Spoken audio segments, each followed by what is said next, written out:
The Subcommittee on Housing and Insurance will come to order. Without objection, the Chair is authorized to declare a recess of the committee at any time. This long-awaited, much-anticipated hearing is entitled Factors Influencing the High Cost of Insurance for Consumers. Without objection, all members will have 5 legislative days within which to submit extraneous materials to the Chair for inclusion in the record.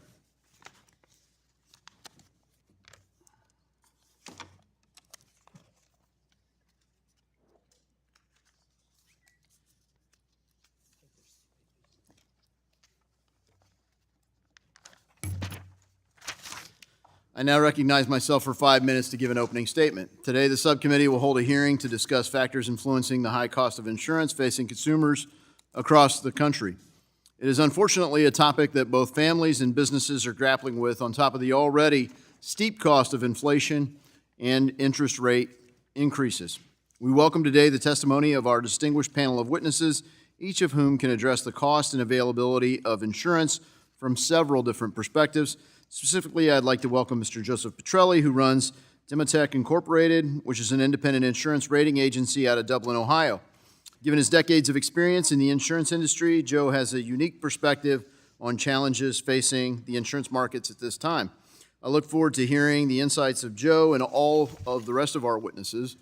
And this hearing comes at a critical time as consumers are facing record high property and casualty insurance bills. Homeowners insurance costs are surging in many areas, with Americans paying between $1,500 and $2,500 a year on average. But many communities outside of this range have seen premiums increase by multiples of what they had paid in previous years. In addition, this year, the price of commercial property premiums experienced the largest single-year increase in over 20 years. Such costs are untenable for many, forcing homeowners to move to areas with less expensive coverage and pushing up prices for rent in commercial properties at a time when housing costs are at record highs. Meanwhile, losses for insurers are going up. Companies are paying out 104% in claims for every premium dollar they've taken in thus far in 2023. That would be 4% more than what they're bringing in. Add to that the growing market risk stemming from widespread lawsuit abuse from trial attorneys who are now spending hundreds of thousands of dollars each month on paid keyword search results. Those results are designed to target recent disaster victims and other insurance claimants and trick them into filing frivolous lawsuits. More and more, it seems that the insurance industry is at a tipping point where the risks of providing insurance are making the cost of insurance unsustainable even in the best regulatory environments and shaping our development, which is why it's so problematic when you have officials who ought to know better making bad and politically motivated decisions that add cost and decrease availability for insurance. We have seen that often in the California market, for example, the subject to 2 committee hearings in the last year where the imposition of ESG mandates have prevented insurers from charging actuarially sound rates or using modern modeling tools to manage wildfire risk. We've also seen with the Federal Insurance Office, a federal non-regulatory entity that is supposed to monitor the industry to help actual regulators make better choices. Instead, we've seen the Biden administration abuse FIO and turn it into a politically charged advocate for the Biden administration's social agenda. FIO is attempting to bypass state insurance commissioners and add massive new costs onto policyholders' bills through an unprecedented mandatory climate data call. In fact, this week, FIO has made clear that they are moving forward with this misguided effort despite widespread blowback. As I said in a March letter to FIO, that it's not just wrong, it also raises real questions about FIO's continued mission creep, leading to multiple bills being introduced to rein in this spiraling, out-of-control office. All of which brings us to the fundamental point here. Insurance has been, and should remain a state-regulated product, free from the involvement and clutches of meddling federal bureaucrats. Support for the longstanding principles of the McCarran-Ferguson Act is something that every member of this committee should stand by and affirm as the best way to protect policyholders and create healthy, functioning markets that represent the differences in our diverse states. I hope everyone here will show support for that ideal today, and I yield back the balance of my time. The chair now recognizes the ranking member of the Subcommittee on Housing and Insurance, the gentleman from Missouri, Representative Cleaver, for 5 minutes for an opening statement. Thank you, Mr. Chairman. If I could indulge the committee just for a second, I wanted to mention that Mr. Frank Nutter, who's been in front of this committee many times. I've been on the committee 19 years, almost 19 years, and over that 19-year period he's been here, it seems like every other Thursday. But he is going to retire just because he wants to be happy. It's selfish. He just wants to enjoy himself. And I just wanted to use this opportunity to say thank you for all of the times you appeared before this committee. Thank you very much.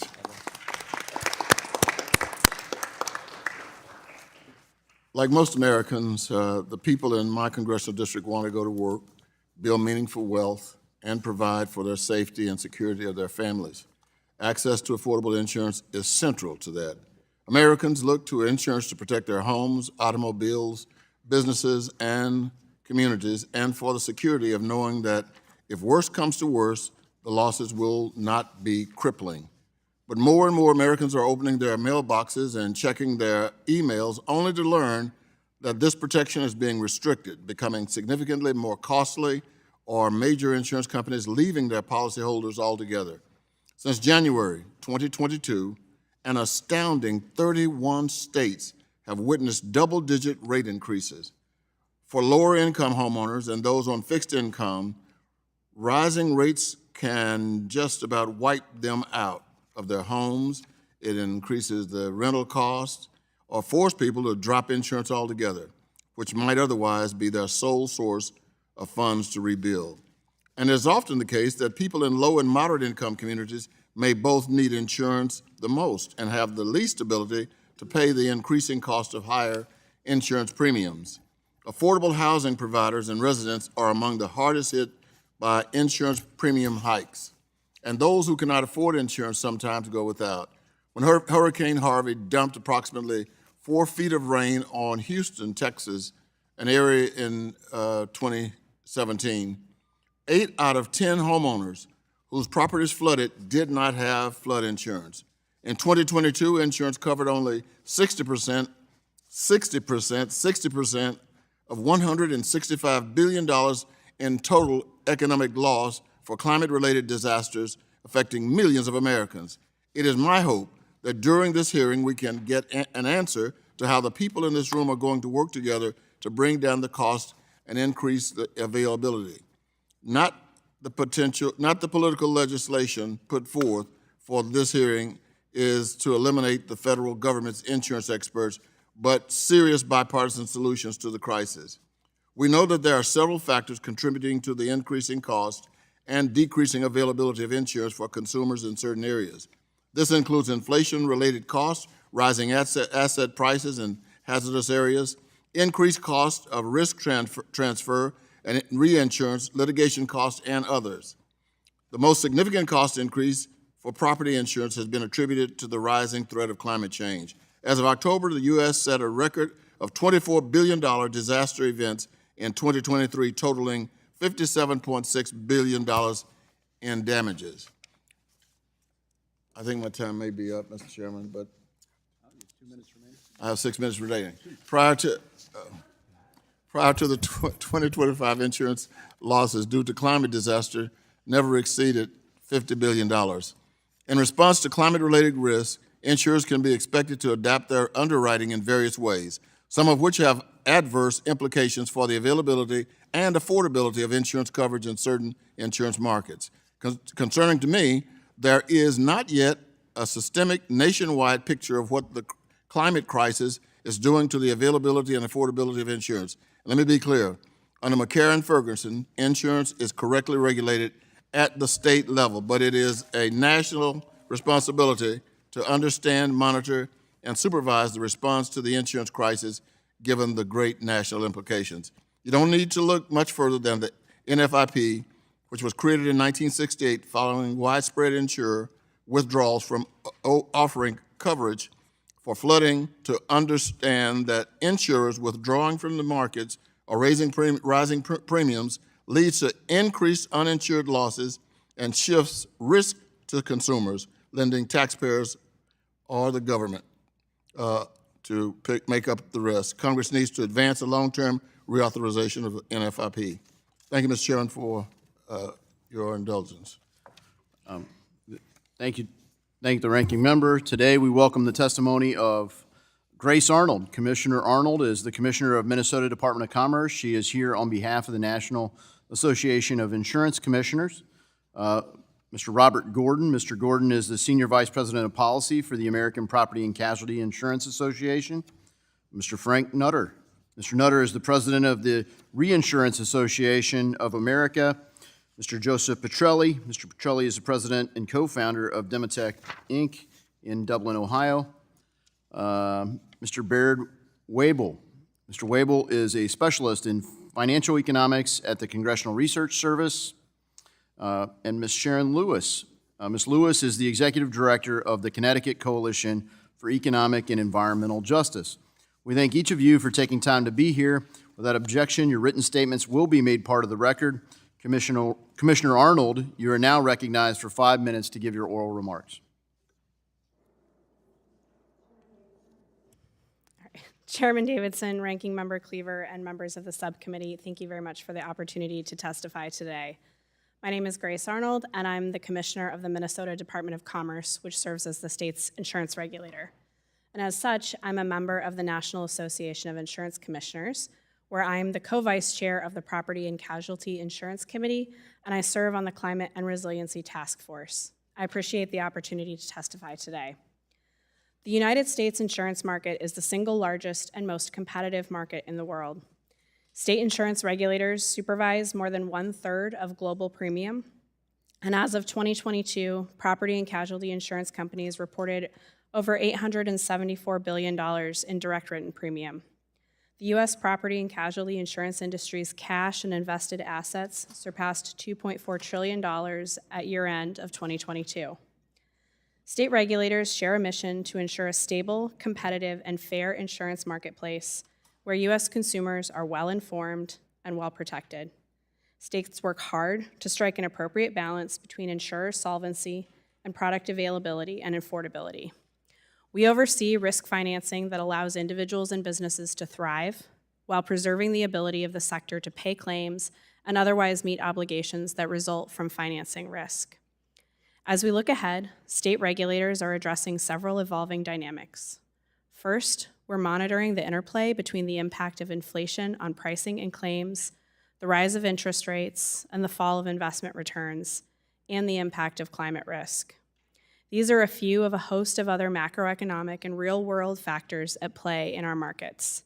This is not the first time state regulators have seen such cyclical growth and contraction in the property insurance markets, and we've taken action to address the particular challenges we see nationally and locally. State regulators have the capacity to respond swiftly and nimbly to market conditions in each of our markets. Through the NAIC, we are able to share ideas and coordinate effective responses, though our solutions do not have to look the same state to state. For example, the NAIC's Climate Risk and Resiliency Task Force has facilitated the implementation of climate-related risk disclosures by 85% of the insurance market. They've updated solvency formulas to reflect hurricane, earthquake, and wildfire risks. They've partnered with FEMA and the Institute for Business and Home Safety to create a more resilient and sustainable communities, and established a catastrophe modeling center of excellence to provide modeling resources. That group is in the process of a property data call to help better understand coverages and gaps. At the state level, recently Florida implemented changes to their claims litigation process, while California is in the process of allowing insurers to consider catastrophe modeling and reinsurance costs when requesting rate increases. In Minnesota, we borrowed the idea for a program to help homeowners improve the exterior of their homes from colleagues in Alabama and Louisiana and adapted it to the weather perils we see in Minnesota. All of these initiatives are responding to challenges in each state's property insurance market. We direct your attention to two ways that Congress can help to improve the resilience of our housing stock and drive down the cost of insurance.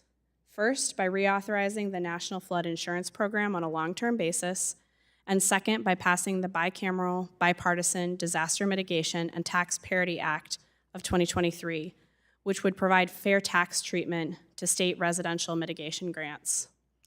Another evolving dynamic that state regulators are addressing is the increased use of technology, big data, AI, and predictive analytics to reshape the insurance marketplace and the way insurers approach risk and engage with consumers. These technological developments have the potential to improve how an insurer does business and can benefit policyholders. Our written testimony provides context for these evolving dynamics and some of the long-standing and new initiatives state regulators are working on to address these challenges through the open and transparent NAIC process. I appreciate the subcommittee's leadership and look forward to addressing your questions. Thank you, Mr. Gordon. You're now recognized for 5 minutes to give your oral remarks. Chairman Davidson, Ranking Member Cleaver, and members of the subcommittee, I'm Robert Gordon, Senior Vice President for the American Property Casualty Insurance Association, the primary trade association for the property casualty insurance industry, and thank you for the opportunity to testify today. Insurers' core business is protecting people and helping them recover from catastrophic losses to their homes, cars, and businesses. And I'd like to be here today to tell you that the insurance industry is extremely strong, stable, and profitable, but I can't. Ratings agency AM Best last month downgraded the entire homeowners insurance industry from stable to negative, with a total number of downgrades of homeowners and car insurers more than doubling in just the first half of this year. APCIA reports regular financial operating results for the industry. Last year, insurance capital plummeted more than $73 billion. Our surplus contracted dramatically. Insurers' net underwriting losses last year were the worst in over a decade.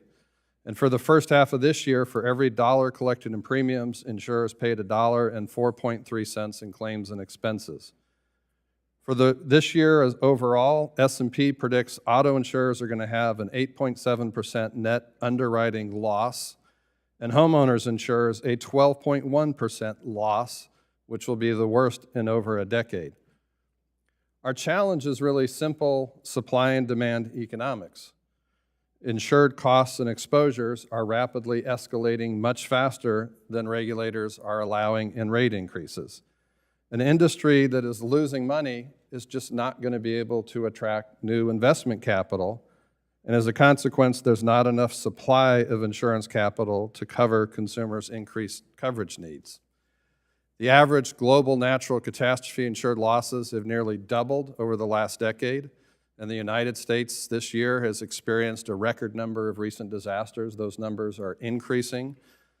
The number one driver of property losses has been the accumulation of asset values in high climate risk regions. That's particularly from a rapid population growth in coastal areas and the wildland-urban interface, and that's a trend that accelerated with the pandemic. Economic inflation is the other top loss cost driver. Inflation has risen 22% over the last 5 years, but our insurance input costs have risen much faster, much higher, much worse than inflation.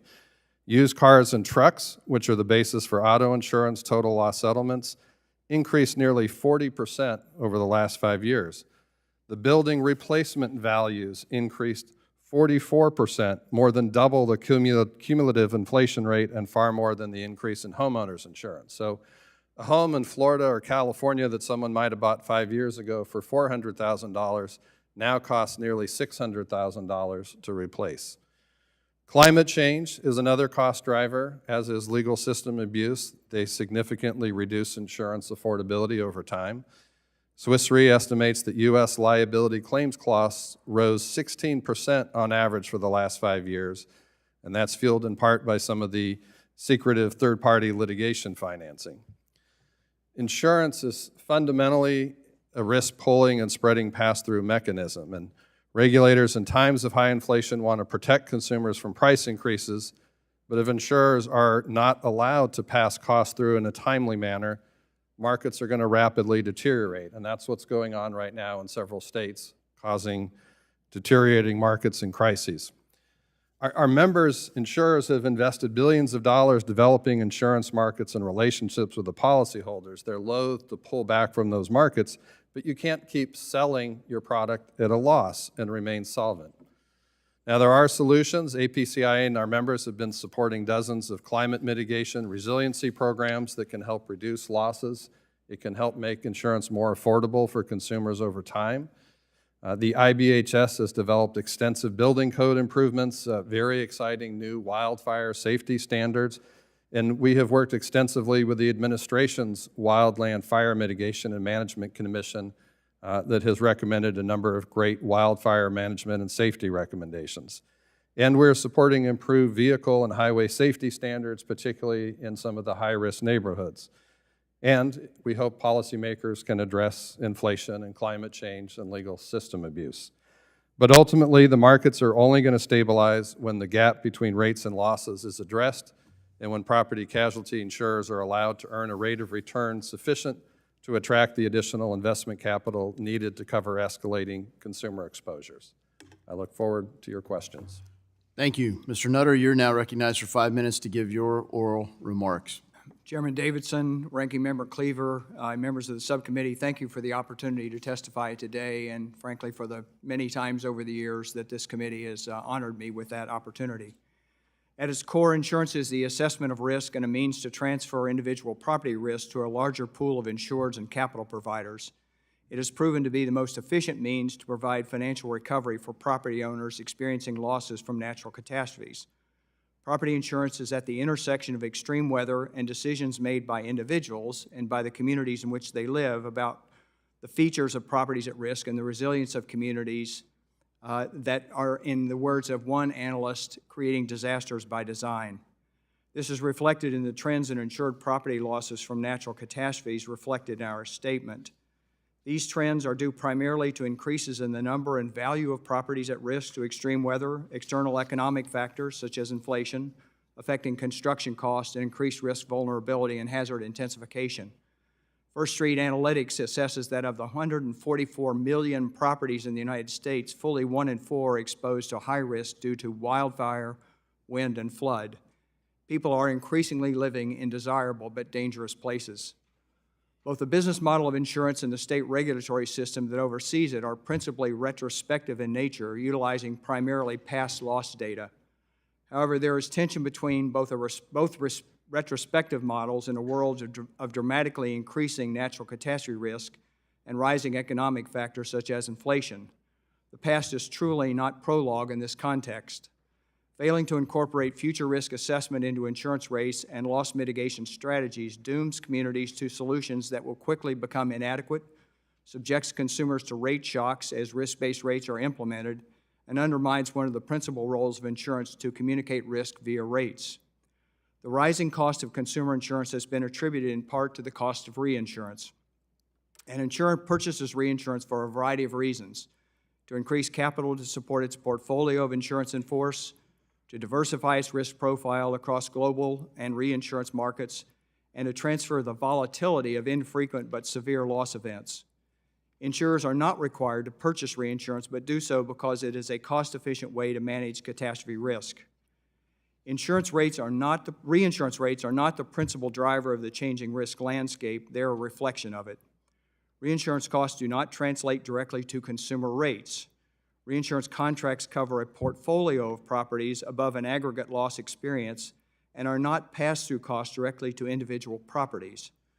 Reinsurance contracts terms vary by insurer, and rates charged to consumers by those insurers incorporate many factors.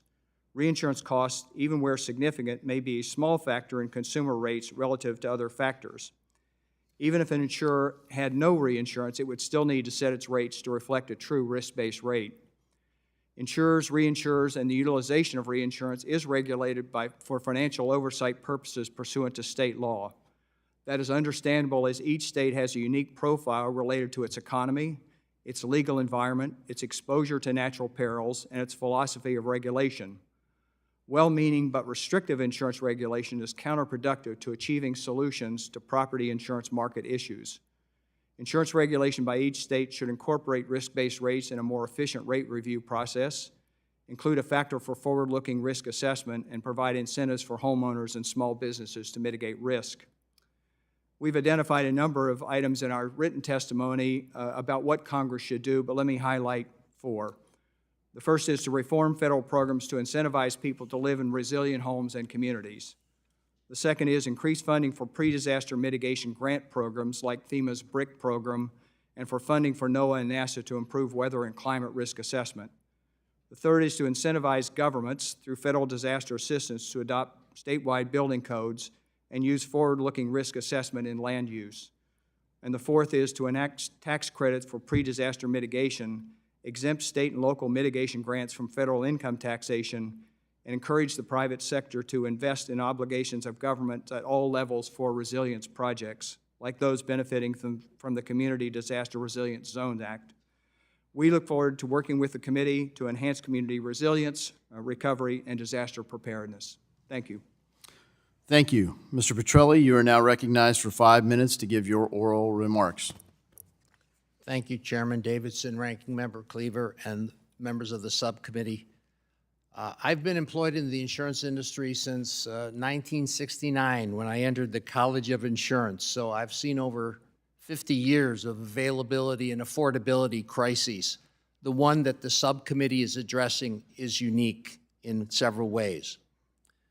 While all lines of insurance are subject to fluctuations in price due to claims frequency and severity, the material damage lines, farm owners, homeowners, automobile physical damage, are directly impacted by the inflationary costs, materials, lumber, tiles, bumpers, grills, the inflationary costs on the salary, benefits, and training of the people who effect repairs, the shortage of those who effect repairs, the cost of reinsurance to spread the costs. Yes, that's certainly included in the premium. But then we also, in catastrophe-prone areas, look at the efficacy and calibration of catastrophe models and the simulations upon which insurers base their purchase for reinsurance.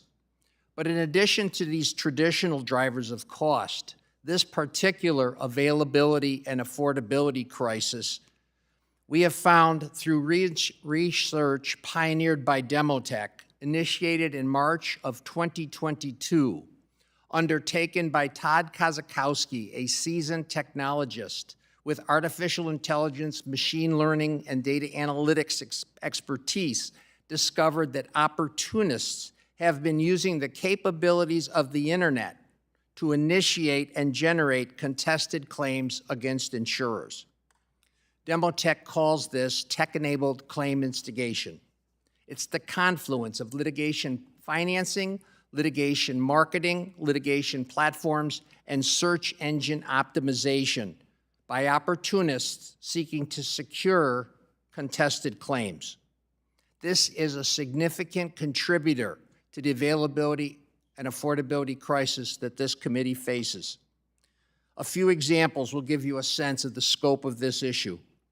In the Southeast, a single law firm targeting a single regional carrier purchased over 100 keywords in an effort to outrank that carrier for its own claims department phone number. For successful clicks, the law firm paid over $300,000 per month. In Southern California, 19 law firms target insurers. Those 19 law firms spend nearly $1 million a month in online advertising. In 2022, when Hurricane Ian approached Florida, and in 2023, when Hurricane Idalia approached Florida, opportunists set up websites to report claims to them, not to insurers, 3 to 5 days before the storms were making landfall. They were still out in the Gulf.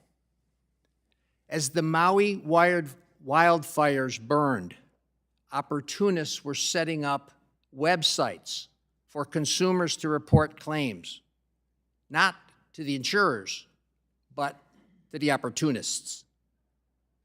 In closing, I paraphrase Alan Kerr, former Commissioner of Insurance, State of Arkansas from 2015 to 2020, when he was informed about our discovery of tech-enabled claim instigation. The threat that has been unearthed has never been identified at the state or national level until now. This is a new determinant in the availability and affordability that the subcommittee seeks to address. Thank you for your time. Thank you for your kind attention. Thank you. Mr. Webel, you are now recognized for 5 minutes to give your oral remarks. Mr. Chairman, Ranking Member, members of the subcommittee. My name is Baird Webel. I'm a specialist in financial economics at the Congressional Research Service. And before I go into my testimony, I just want to make sure, especially for people listening, that know that the CRS is a division of the Library of Congress. We are nonpartisan, and our job is basically to provide research and analysis to members of Congress. We do not take positions on legislation or policy measures before Congress. And so to address the hearing topic today, basically I see three somewhat interrelated factors that are driving the high prices of insurance, and many of these have already been addressed. You have two broad ones. In the macroeconomic environment, higher inflation, higher interest rates feed through fairly directly into insurance prices, and even more so when you have the inflation hitting areas like building costs and automobile replacement costs that are driving higher than the top line inflation. The other factor broad factor is increasing disaster losses. This has been going on for several decades. The level of catastrophe losses have been increasing across the country. And it hasn't been just the sort of headline, high-level hurricane losses that people tend to think about. The losses are also coming in mid-level storms, in wildfires, in what in insurance parlance is called secondary perils. The third and more idiosyncratic factor, I would say, is in some particular states, especially California and Florida. You've seen factors in the insurance regulatory environment that have driven market issues and market disruptions, supply disruptions, which will feed through into prices in those states. And of course, especially given the size of California and Florida, if prices go up in those states, you will actually see an effect in national statistics because of the size of the markets that they are. I think that when you look at these factors, of course, what people immediately ask is, so what can we do about it? And for Congress, I think if there's any good news in the situation, is that some of these factors are cyclical. Property casualty markets are prone to what are known as hard markets, where supply contracts, prices go up, and then the markets react. And so, especially in terms of inflation, in terms of interest rates, we are not likely to see a situation where inflation basically goes from almost 0 to 6 or 7% again. And that shock is one of the things that really drives the problem in an insurance market. Insurance carriers in the past, in the 1970s, have adapted to inflation that is much higher than we have today. But when you have a shock where you go from essentially 0 to a higher amount, that drives disruption in the market. Equally, I think some of the states, both California and Florida, have at least started to address some of the problems in terms of changing some policies and changing some laws. And if that works through the markets, then the markets in those states may stabilize to some degree. Which leads to the third factor, which is driving higher catastrophe and disaster losses. And this, frankly, is a much harder thing to deal with. I think that at one level, what you can do is you need to do whatever one can to try to drive down those losses through mitigation, as was mentioned, through grant programs, through hardening properties, through trying to address the wildfire issues in terms of forest management, a really whole host of different things that the federal government might do. At the insurance side, in the past, the federal government has addressed sort of supply issues like this in the market in several different ways. In the NFIP, you see direct federal provision of insurance when the market failed. In the Terrorism Risk Insurance Act, you saw federal provisions of basically reinsurance to provide a backstop to the market as it started to fail. And also in the Liability Risk Retention Act in the 1980s, you saw what was essentially a deregulatory approach to try to increase private supply in the market. And so those are probably really the only 3 times that you've seen fairly deep federal involvement in these kinds of issues. It does not happen a lot. But it has happened, and I know that people are talking about using some models like that potentially in the future. And so with that, I will end my testimony, and I look forward to any questions. Thank you. Ms. Lewis, you are now recognized for 5 minutes to give your oral remarks. Thank you so much, Chairman Davidson, Ranking Member Cleaver. Microphone. Thank you. Can you hear me now? Thank you. Chairman Davidson, Ranking Member Cleaver, members of the subcommittee. Thank you for this opportunity to testify today. I've spent more than 2 decades in the insurance and reinsurance industry. Now, I am the executive director of the Connecticut Coalition for Economic and Environmental Justice, where I work with low-income and communities of color who are facing health challenges due to disproportionate exposures to pollution where they live, work, recreate, and pray. Climate change is an undeniable reality, and consumers are paying more for less when it comes to insurance, while worrying about their coverage, worrying about whether or not their coverage will be reduced or canceled entirely. With every climate-related weather event, I see the same people destroyed but not being able to recover from the devastating financial effects. I see people who have managed to accumulate a modicum of wealth but lose it in an instant as a result of a hurricane, flood, wildfire, heavy rain, etc., because they didn't have adequate coverage or had no coverage at all, yet they pay more for quote-unquote insurance than anyone else. For a community to become uninhabitable, it only needs to be uninsurable. This has been a historic problem for low-income communities and communities of color. Think about urban renewal.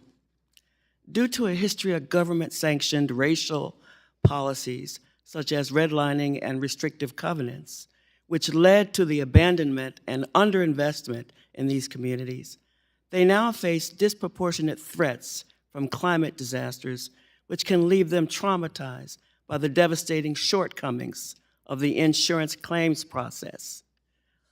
Insurance, by design, is supposed to protect one's assets, but in communities of color, it has too often eroded their assets through discriminatory underwriting and claims policies. Climate change is also revealing an underinsurance crisis as insurers transfer the risk to their policyholders through ever-increasing deductibles, low property value assessments, or policies that only offer actual cash value rather than replacement costs.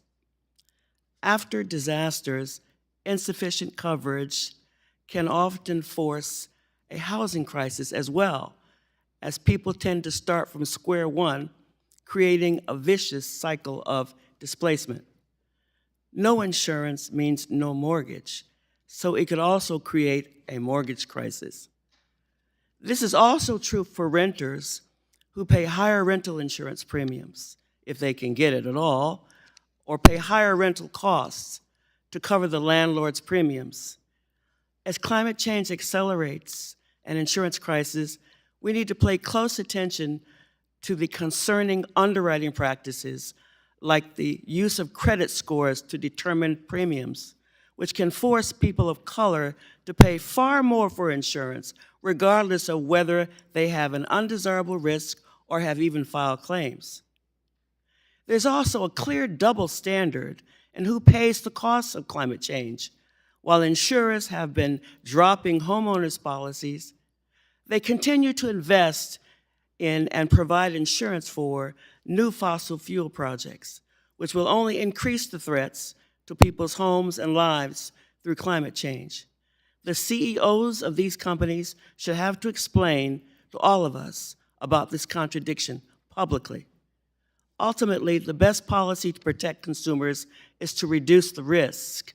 Congress should work to reduce carbon emissions and invest in resiliency projects to prevent communities that contribute the least to climate change from paying the most. Finally, Congress should work with impacted communities and consumer advocates to consider a backstop that could serve as a reinsurance relief valve. In 2002, you provided relief for Wall Street for terrorism insurance after 9/11. This time, we need a safety net for those on Main Street who've been terrorized by higher premiums, terrorized by higher deductibles, terrorized by coverage restrictions and market withdrawals. Thank you so much for this opportunity to speak today. Thank you. I thank all of our witnesses for your oral remarks. Look forward to the questions. We'll now turn to member questions, and I recognize myself for 5 minutes of questioning. Mr. Petrelli, the company you founded with your wife Sharon, Demotech Incorporated, independently reviews and rates 450 insurers operating in every state. In addition to the traditional drivers of insurance costs, you've recently done a lot of work on a new and troubling expense category that you just highlighted in your remarks: tech-enabled claim investigation, which is exploding costs, particularly in places where we see more frequent natural disasters. And could you tell us how they work together and how this phenomenon is contributing to higher premiums?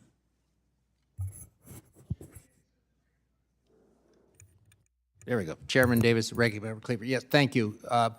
What we've seen is the turmoil associated with a natural disaster, whether it's flood, hail, tornado, earthquake, hurricane, whatever it may be. That turmoil serves as sort of ground cover and camouflage for the efforts, and it creates an opportunity for opportunists to utilize technology to secure contested claims when there might not have been a contested claim.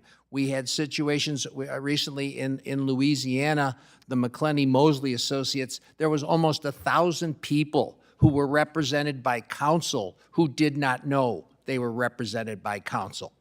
And so it winds up with what's called in the insurance industry, first notice of loss becomes a lawsuit as opposed to an inquiry from your insured as to what the claim might be. And what we're seeing is we've always had litigation in the insurance business.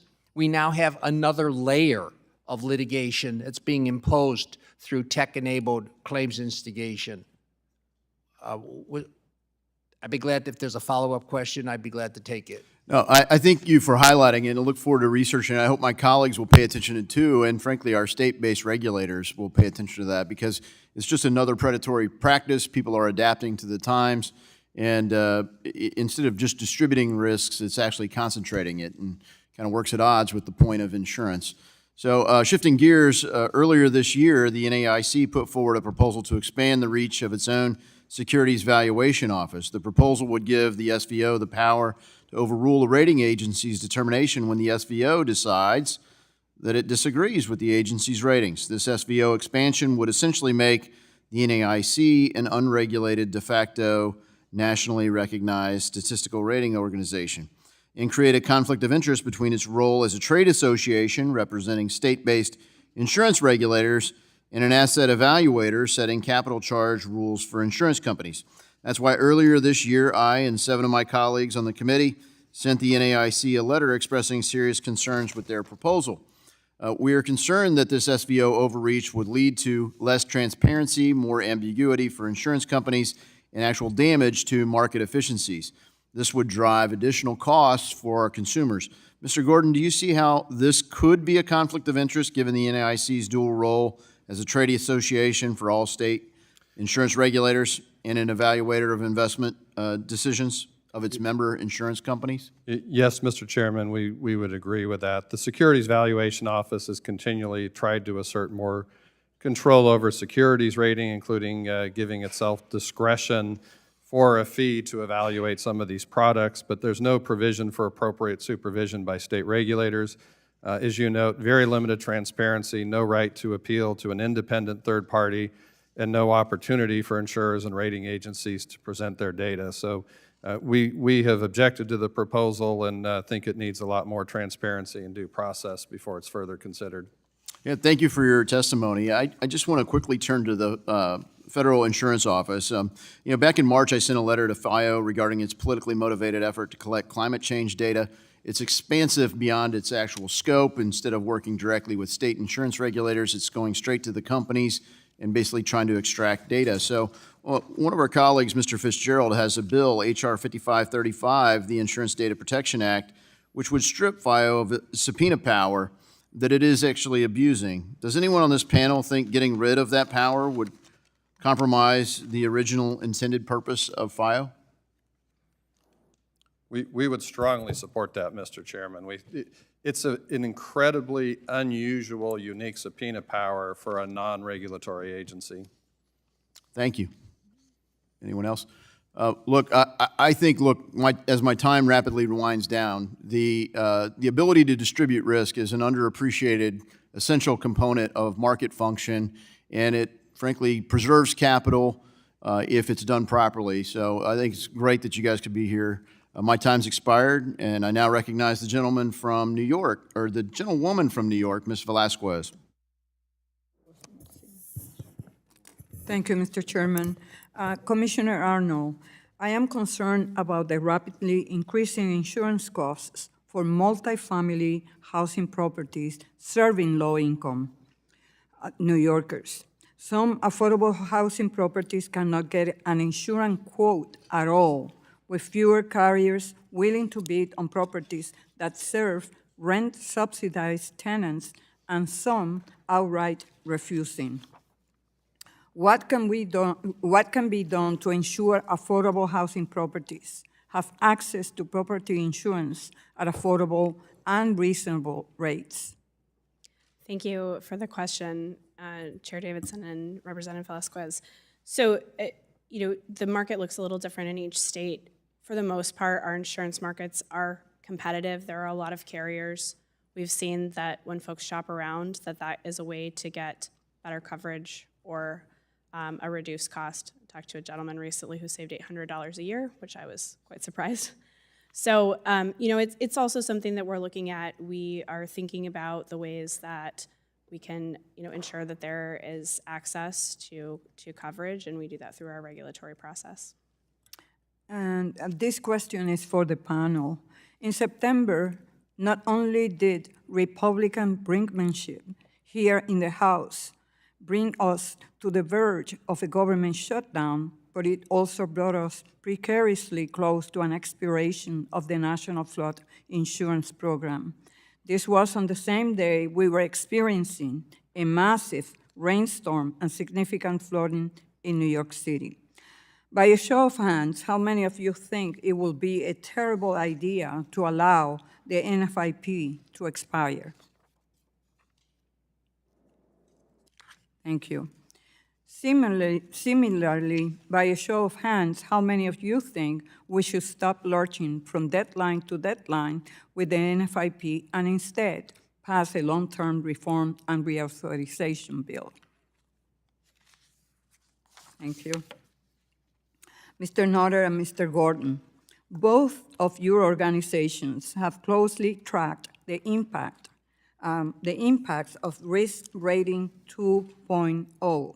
In each of your views, has Risk Rating 2.0 worked to lower rates nationwide? What about in LMI communities and communities of color in high-risk areas? Mr. Nutter. Yes, thank you for the question. We do believe that Risk Rating 2.0 will bring more equity into the rating for flood insurance policies. It needs to be understood that the former program, let's call it Risk Rating 1.0, and Risk Rating 2.0 were both by Congress required to meet a certain rate adequacy level. So they're both on that track. What Risk Rating 2.0 does is that it eliminates this cross-subsidy of people at low risk to flood, of people that are high risk to flood, and it does bring equity into that by looking at property-specific. Our analysis would suggest that a significant portion of the properties that in fact are covered under the policy are going to receive lower rates, and many of them are going to receive basically the kind of rates that would have been happening under Risk Rating 1.0 anyway. Do you foresee any positive impact on communities, underserved communities and community of color? Absolutely. I think this is what risk rating 2.0 is going to do, is to bring more equitable rates to communities of color and communities that are socially and economically vulnerable. Mr. Gordon? Yeah, I generally agree with my colleague, Mr. Nutter. I would note that when the federal government creates subsidies for the environment, it can mask not only what the true cost is, but it can also, in essence, mask the environmental signals that we're not recognizing those environmental risks. And that's what's going on. If Congress wants to address the very important concerns that you've raised, perhaps some sort of a very transparent means testing program to help those people, as well as the right kind of mitigation investments in those communities that can help them withstand the flood, that's probably a much better alternative than trying to mask those very important environmental risk signals. Thank you. Mr. Chairman, I yield back. Gentlelady yields. The gentleman from Florida, Mr. Posey, is now recognized for 5 minutes. Thank you, Mr. Chairman. Ms. Arnold, given the commitment to the state primacy for insurance regulation in the McCarran-Ferguson Act and the success of NAIC in meeting the needs of interstate commerce through coordination among the states, what, if any, is the role of the federal government on insurance? Thanks for the question. So the state regulators, as you've noted, are the insurance regulators within the country. We have the authorities. Can you speak up a little bit? Oh, sorry. There you go. Is that better? Yeah. All right. We have the authorities to oversee the financial solvency, to approve policies that are sold, and to do data collection. So, as you noted, we are the regulators of the industry. Certainly, we're in conversations with the Federal Insurance Office about the activities that they're working on, and I think we have as everyone here does, have a shared interest of consumer protection and solvency and health of the industry. But at the end of the day, that we are the state regulators. We are the regulators. Mr. Gordon, same question. Yeah, so when FIO and the state regulators are working together, particularly internationally, it can help support our international voice. But when we have FIO starting to set arbitrary thresholds for insurance affordability, domestic, it becomes more problematic. When they second-guess the regulators, that becomes problematic. We have particularly strong concerns about FIO's unnecessary data calls that we discussed earlier. Incredibly unusual for a non-regulator to have that kind of expansive subpoena authority. We really hope that FIO can work with the state insurance commissioners, who are the primary regulators, and both of them coordinate with each other, conduct any data calls through existing state reporting systems and the statistical aggregators, and hopefully Congress can help encourage that communication. But we need the states as our primary regulators without being second-guessed. Mr. Gordon, one of the reasons given for the spiraling insurance costs in Florida has been the structure of litigation.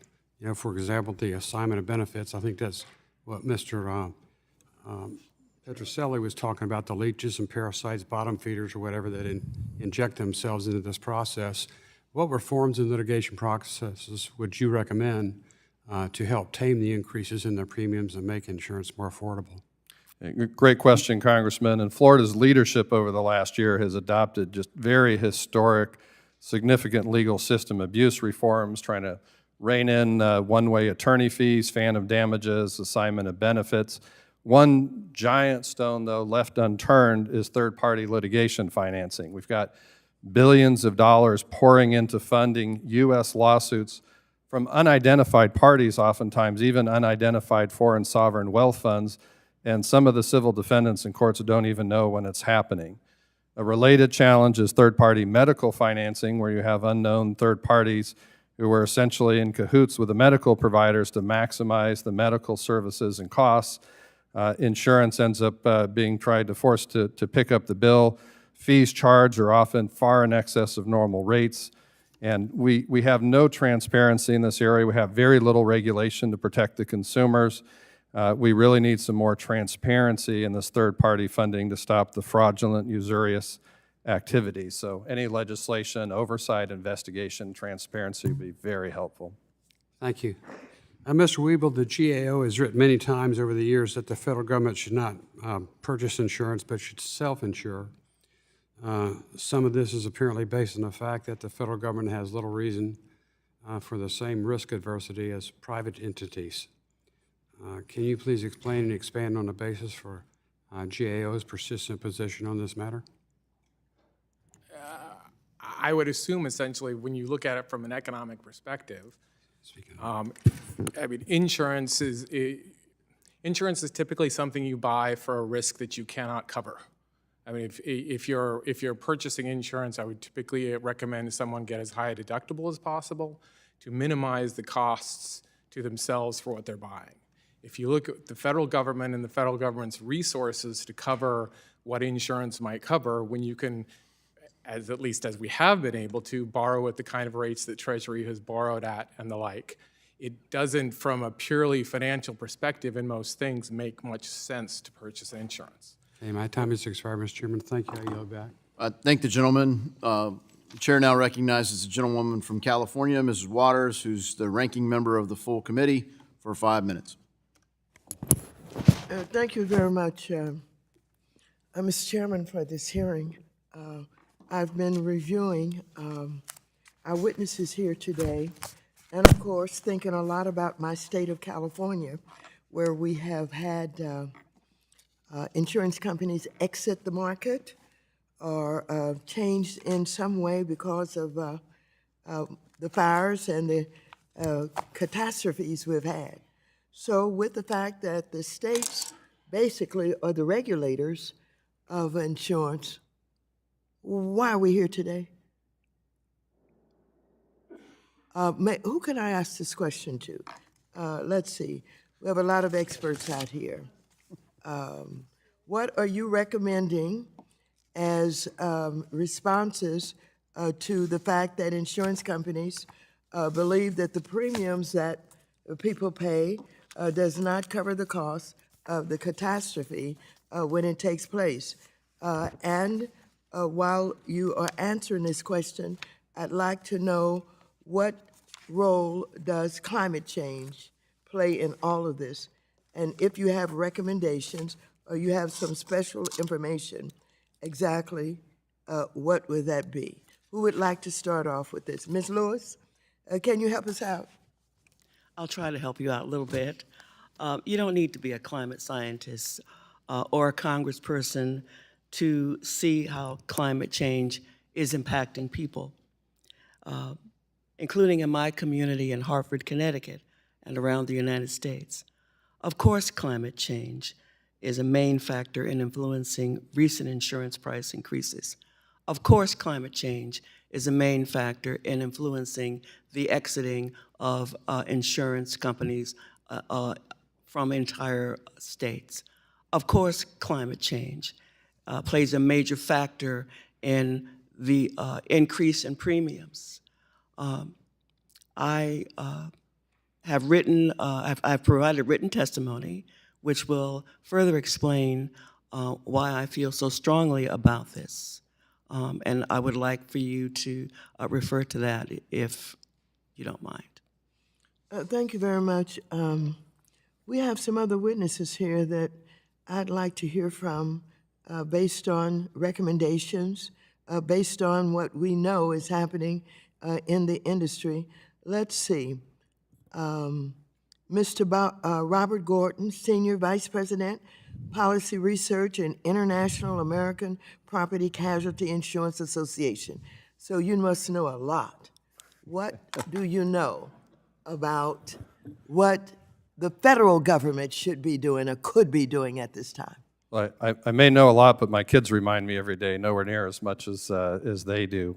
But one thing we do know is this is according to the NAIC's most recent report on profitability. Insurers in California had a 6% net underwriting loss over the last decade in California. Homeowners insurance claims were more than 13% higher than the premiums, and the wildfires in 2017 and 18 wiped out more than 30 years of underwriting profit. So there's been enormous losses.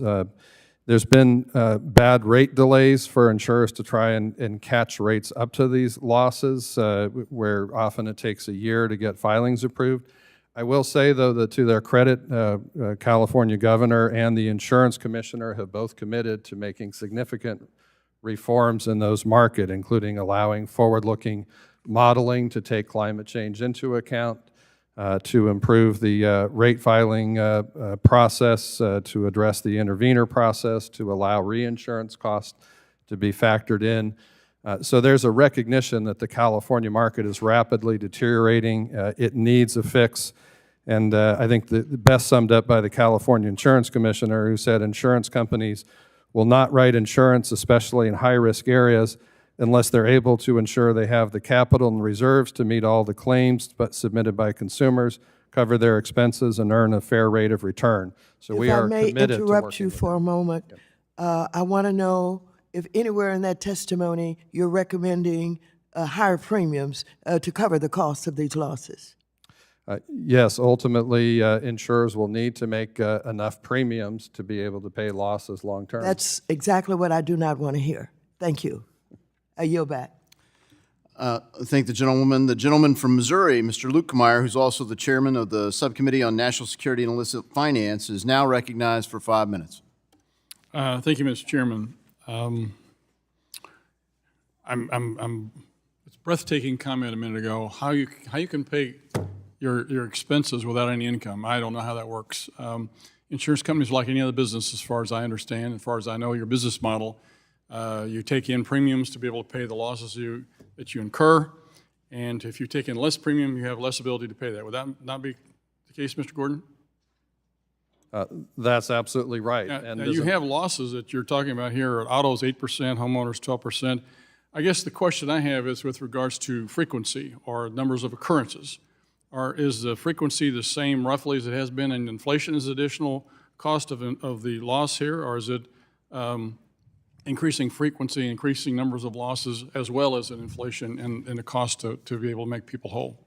It's inflation, it's people moving into the higher risk areas.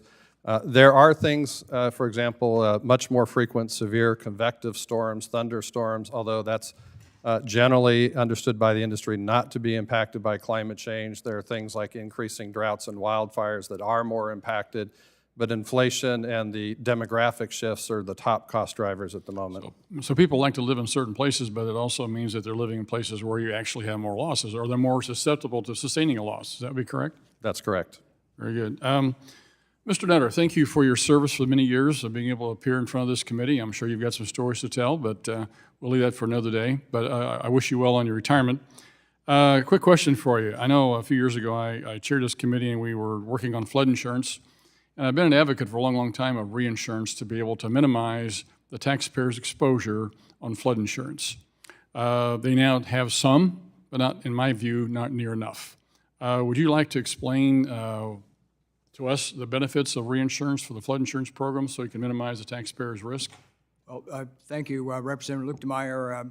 The reinsurance that the flood insurance program purchases has in fact been a valuable way to insulate the taxpayer, largely through the borrowing from Treasury, by calling upon private sector resources, reinsurance, if you will, to pay claims. The first year of the program, which I think was 2017, the federal government collected from the industry over $1 billion in losses, just like an insurance company would for losses that it has. So I do think it's an effective program, and frankly, it's a way for the insurance sector to understand better the flood risk with a view toward developing more of a private flood insurance market. Would you think it'd be a good idea for us as legislators to look at doing this in other areas of government where we could pass off some of the risk to the private sector versus having taxpayers take all this risk?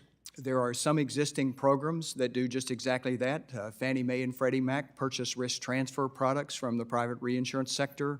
The XM Bank does the same thing.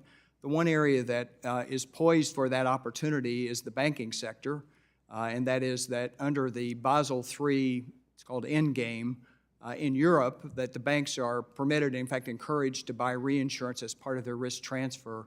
That is not yet true in the United States, but given that the Federal Reserve, the OCC, and the FDIC are considering new bank capital standards, we have advanced a proposal that they should do as some of these other federal agencies have done, and that permit banks to get diversification for their capital base. I see Mr. Webel would like to join in. Yeah, I just add one other thing that I think in the context of the NFIP, the reinsurance, by purchasing it now, basically has the effect of drawing future losses to the present. So the way the NFIP was designed before this, essentially, you know, it wouldn't, if you had the same policy holders, it would be fine. But when you have a policyholder that has a house and then they sell it and then to the next person, the first policyholder that held it for 10 years and didn't have a claim essentially was getting what amounted to a subsidized rate because they weren't paying the same look forward that you would in a normal insurance context. And buying the reinsurance now essentially brings some of those future losses to the current. Okay. Mr. Petrelli, very quickly, my time's running out here. You talked about the tech-enabled folks that are actually trying to rip off the insurance companies. I hadn't heard that there was an orchestrated effort out there by, I know seems to be like a cottage industry of ambulance chasers out there, but you've taken it to a whole nother level with the way you were describing this.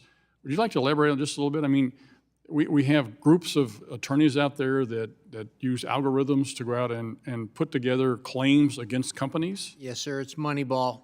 It's litigation platforms, litigation funding, the money that comes into the litigation financing area. Bloomberg in 2022 My time is up. Can you really very quickly, what's the cost, additional cost on an average insurance policy? Does it go up 2%, 10% as a result of this activity? I would guess based on the frequency, it might be as much as 30 or 40%. Oh my gosh. Thank you very much. The gentleman's time's Yield back. expired. The gentleman from Missouri, Mr. Cleaver, the ranking member of this committee, is now recognized for 5 minutes. Thank you, Mr. Chairman.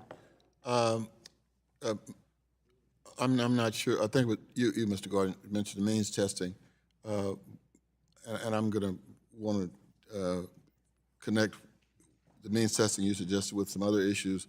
Primarily, we've had congressional hearings on the issue of non-profit organizations and insurance, and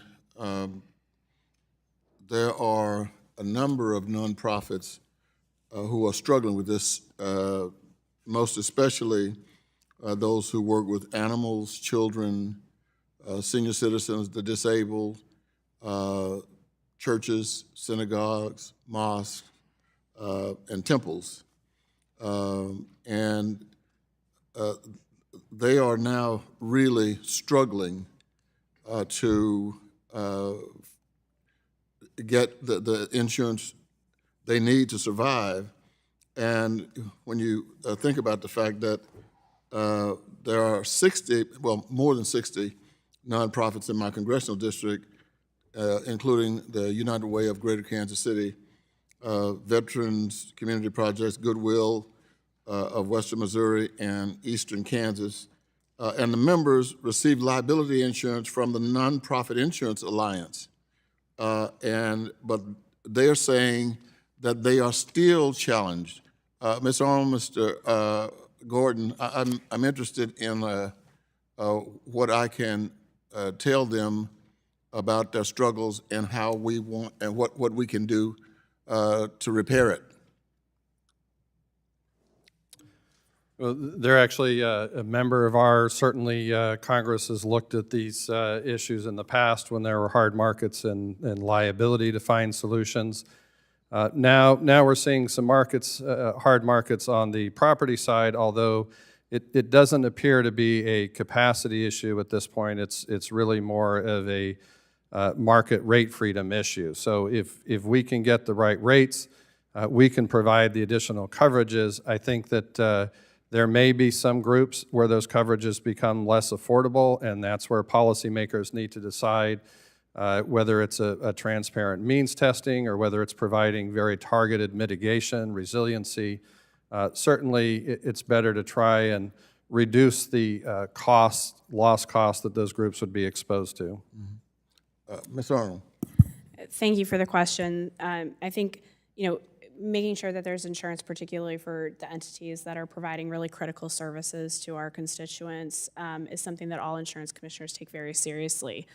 One thing, there have been a number of solutions that have been proposed. You know, generally speaking, we are, you know, the regulators and our, you know, we generally oppose anytime there is a federal solution to a place where there's a state solution in place. This is one of those cases. I will say that we have a data call that is going out to try to understand this challenge a little bit better. We certainly want to make sure that there is access for some of these critical services. We'll be looking at the data that comes in, and we'll perhaps be following up, but we'll get a better understanding of the particular challenges and where we need to be thinking as state regulators to see whether there are any policies that we need to be looking at or any changes to the way that we do business. Well, to all of you, though, the more difficult their problems, the problems they're trying to address, the greater their insurance needs. And so people who are doing, you know, the Lord's work, I'm not just talking about religious institutions, but dealing with tough situations with human beings. And so, you know, their reward is you got to pay, the insurance is going to skyrocket on you. And I don't think this is a partisan issue. I think it's a serious issue that we really need some direction on. Anyone else would like to address this? If I may, on the issue of the tech-enabled claim instigation, to give you a sense of the growth of that problem, in a National Law Journal article, November of 2021, there were 800 professionals using a particular litigation platform. 15 months later, there was a press release on that same litigation platform. It had 45,000 professionals using it in 15 months, from 800 to 45,000. I would respectfully submit that your constituencies are being targeted, sir.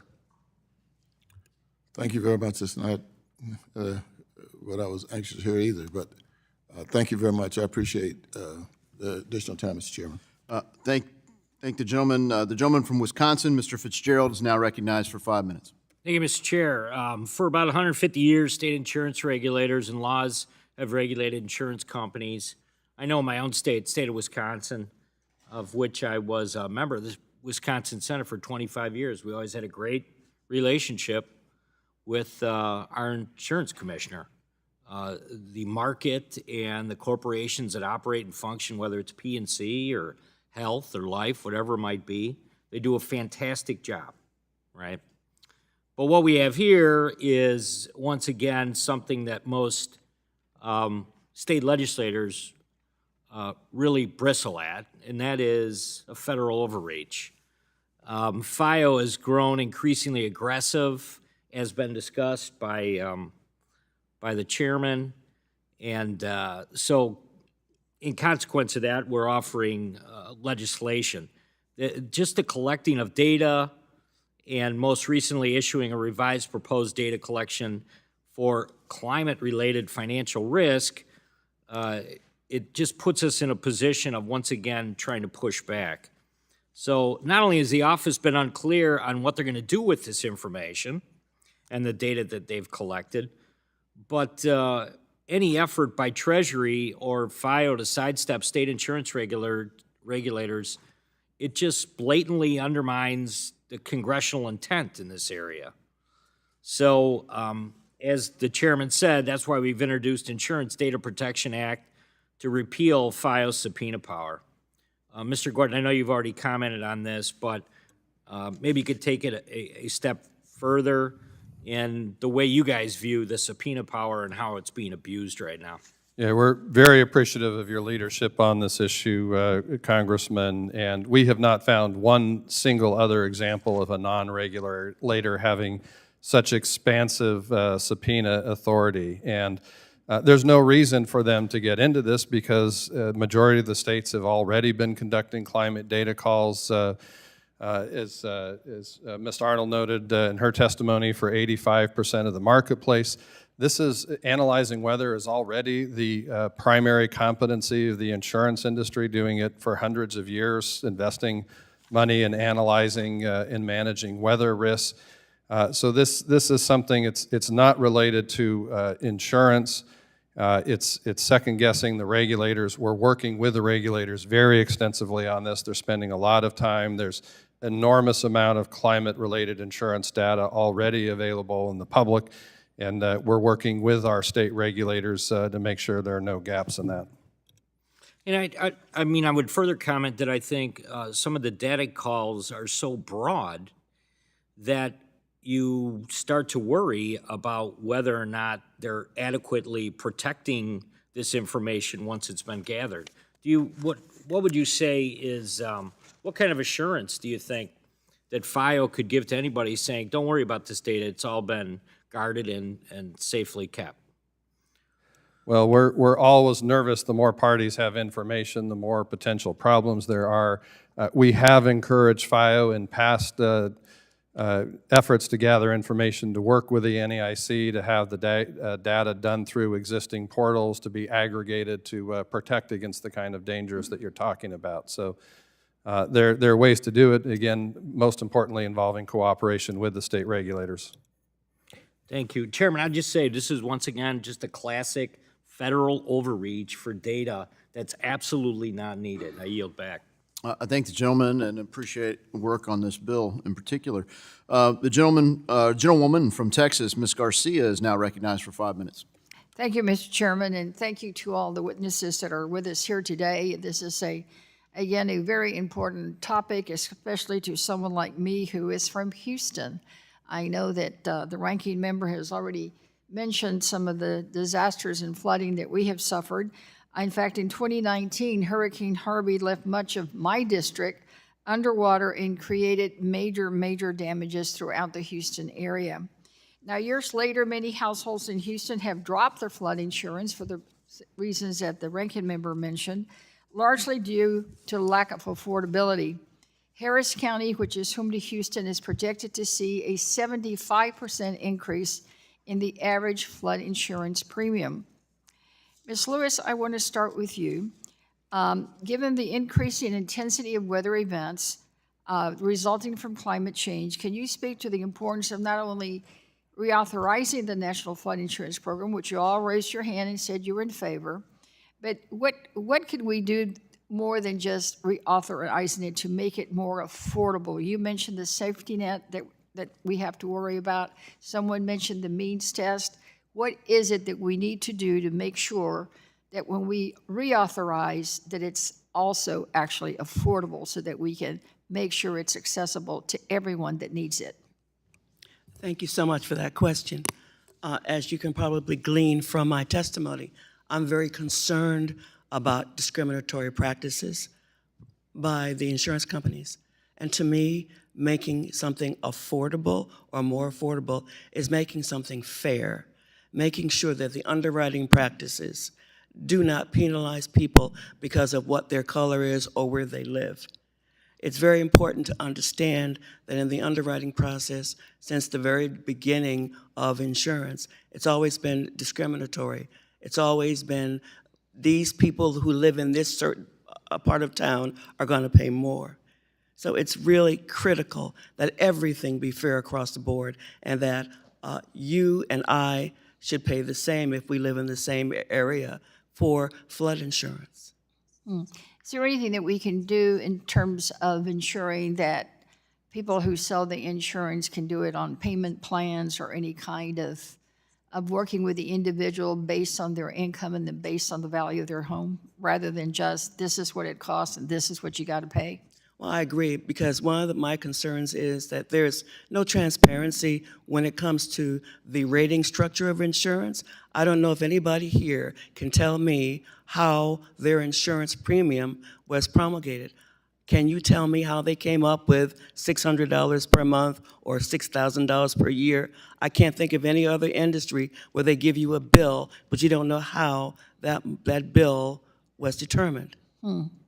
We don't even know there's any hidden fees there. Absolutely, because underwriting has always been subjective, and underwriters will determine whether or not you get a debit or a credit based upon what they perceive as a risk And it's something that we should all consider nationally to make insurance fair. Get rid of this subjectiveness. I used to sit next to underwriters, and we'd have the same risk, but different prices. Why is that so? Thank you. Ms. Arnold, well, I recognize that the flood insurance program we're talking about is a federal program, but I have concerns similar to that of the Ms. Waters from California. Texas has an insurance board. It regulates a lot of what the insurance companies do in our state, much like I'm sure in your state. What is the role of the state in making sure that insurance is affordable? Thanks for the question. So our primary roles as state regulators are, our first consumer protection is to make sure that companies can pay claims when you make a claim, and that involves making sure that there's sufficient capital and that rates are adequate and not excessive. We also look at policies to make sure that they comply with state law. All of those things. No, but my question was specifically to make it affordable. I know all of y'all have a lot of regulations. Right. Yeah, and so we're also looking to make sure that the markets are competitive, which helps with affordability because carriers are competing with your for your business. That's sort of the base of what we do for affordability. The other things that we have been working on, particularly to some of the concerns that you've raised, are pre-disaster mitigation. So that's making sure that your home, or in some cases your community, is more resilient to the particular perils that are in that community. The gentlelady's time has expired. Mr. Chairman, I also would like at the appropriate time, I know that on my desk is a report of some sort, but there's no explanation or where it came from. Did everybody get this? Yeah. We'll get an answer for you on that. It's basically a point of inquiry, if someone would explain what this is. And we'll get you an answer on that. The gentleman from Nebraska, Mr. Flood, is now recognized for 5 minutes. Thank you, Mr. Chairman. I'd like to start by highlighting some of the work done by insurance regulators in the great state of Nebraska. Nebraska is one of the nation's top states for insurance, with domiciles like Berkshire Hathaway, Pacific Life, and Mutual of Omaha. They're a leader in the space, and a big part of that reputation is the experience of the Nebraska Department of Insurance. I know firsthand from my time in the legislature that we work hard to make policy that keeps premiums affordable in Nebraska. Some other states have seen higher premiums, at least in part because of the restrictions they've put on pricing. Mr. Gordon, can you speak to the challenges that can be associated with states that use pre-approval filing systems for insurance? How does that affect things for property casualty insurers in that state? Sometimes it varies on the state, so you can have good states or bad states in either case. But when you have the pre-approvals, it can often create great delays. So for example, in California, the state went for over 30 months without approving a single private passenger auto rate increase. Over 30 months in a time of record inflation. You can imagine the kind of devastating losses that causes in the marketplace. You also have, particularly in California, a very antiquated, broken 35-year-old system that the governor and commissioner are now trying to address. Every state allows forward-looking catastrophe modeling and rate filings except California. Every state allows reinsurance costs to be included in rate filings except California. Every state allows consumers the choice to use telematics based on actual driving behavior except California. When you have these factors that essentially constrain innovation, create long delays, you're going to create a lot more market dysfunction. That's actually why the Florida market originally deteriorated so badly. It used to be filled with national carriers. After Hurricane Andrew, there was horrible rate suppression, and the number of national carriers in the state plummeted dramatically. We've seen some of that in Louisiana and very much now in California. Can you speak, Mr. Gordon, to the challenges presented for insurers that have their hands tied regarding what metrics they can use for underwriting and setting rates? Specifically, I'd like you to touch on restrictions related to credit ratings and location. We're starting to see state legislatures wade into this credit rating business, and I'd like you just to comment on that. Yeah, we actually have a couple of studies that we published, one that shows there used to be an enormous number of drivers in the state residual markets. They weren't able to get regular insurance, but with the advent of credit scores, suddenly there was an easy, very affordable tool to get that insurance, and those residual market populations plummeted dramatically. People got insurance. We also have studies published recently that show a direct connection between credit scores and actual hard braking, hard acceleration driving behavior. And we've done recent studies, especially some of our partners at LexisNexis and elsewhere, looking at credit scores showing they are in fact not discriminatory, they're not a proxy for race, they are highly predictive.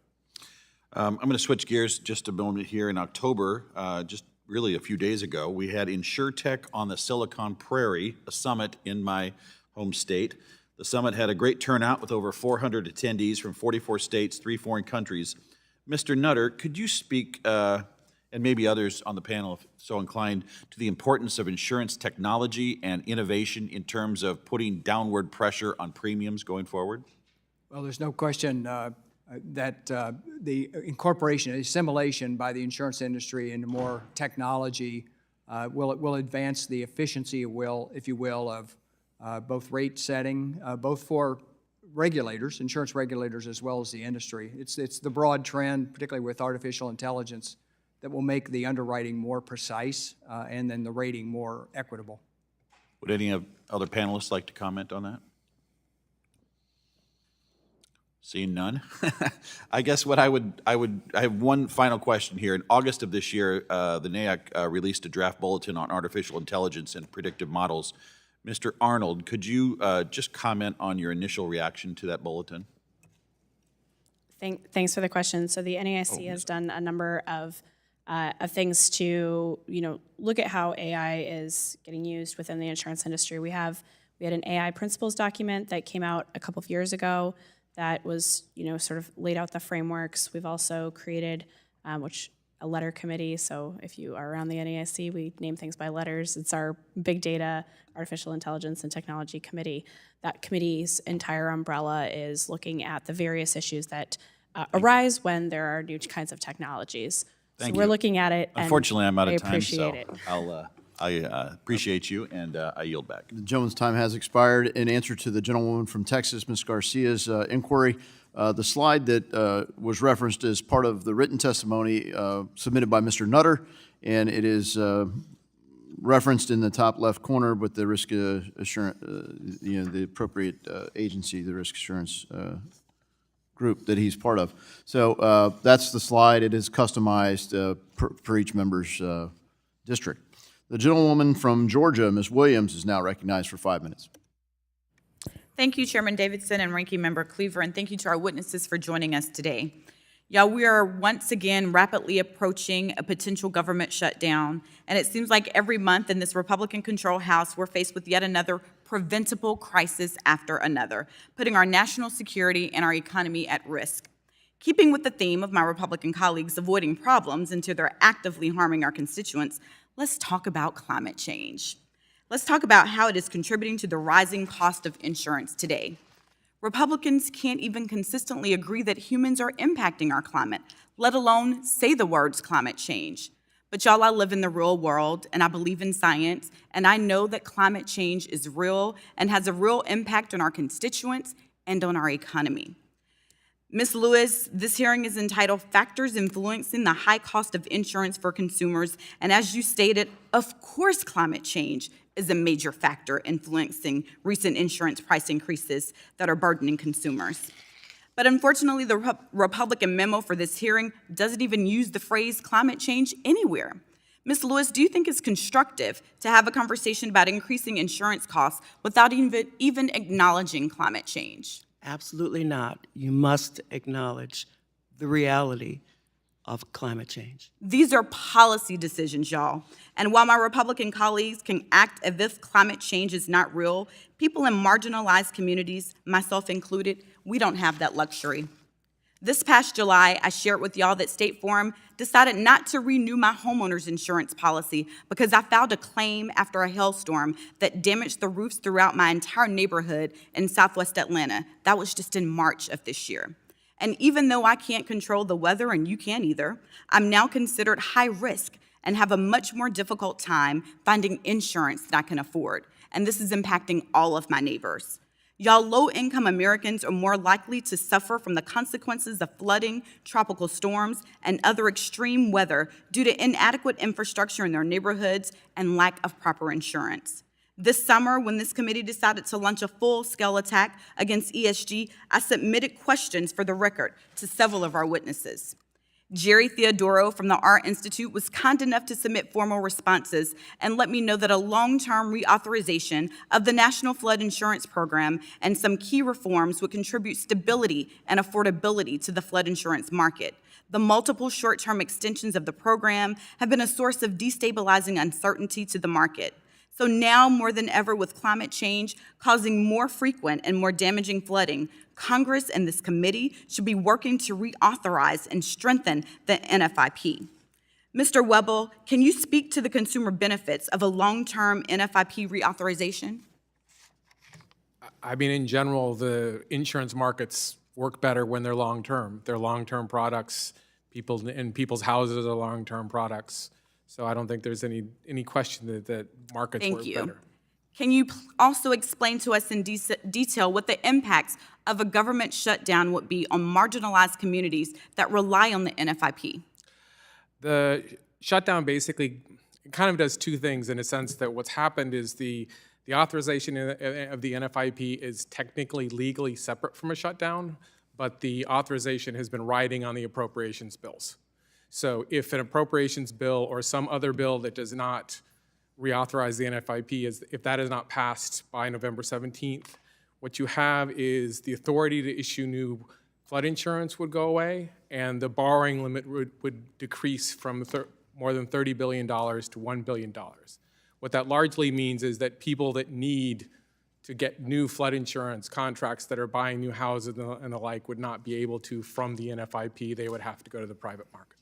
Thank you, Mr. Webel. And if a lapse in the NFIP brought on by a government shutdown wasn't enough, my Republican colleagues are also trying to eliminate the Federal Insurance Office, which, among other duties, is tasked with identifying gaps in insurance regulation that pose a systemic risk to the market and monitoring the availability of affordable insurance for marginalized communities.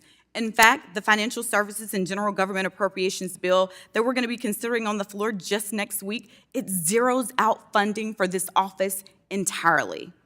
I've submitted an amendment to reinstate funding for the FIO because personally, I believe we should be identifying the systemic risk to the insurance market posed by climate change and ensuring that marginalized communities have access to affordable insurance.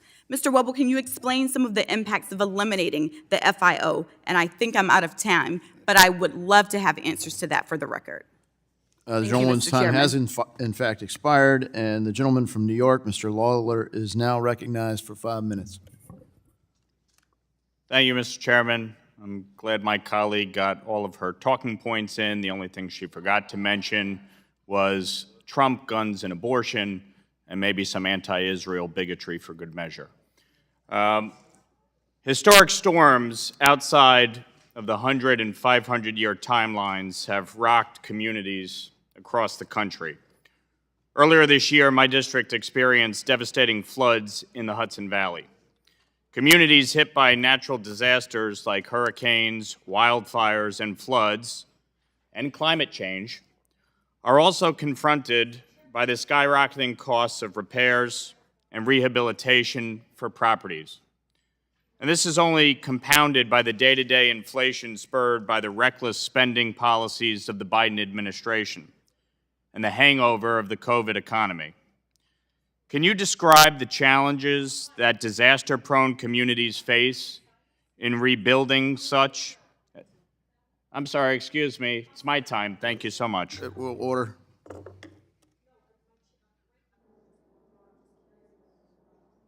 The gentleman's time from New York is there. It is the gentleman's time. Thank you. He's recognized.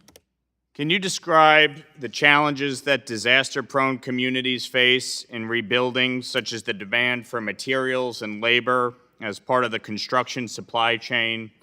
And how do you factor these into premiums paid by consumers? To the panel.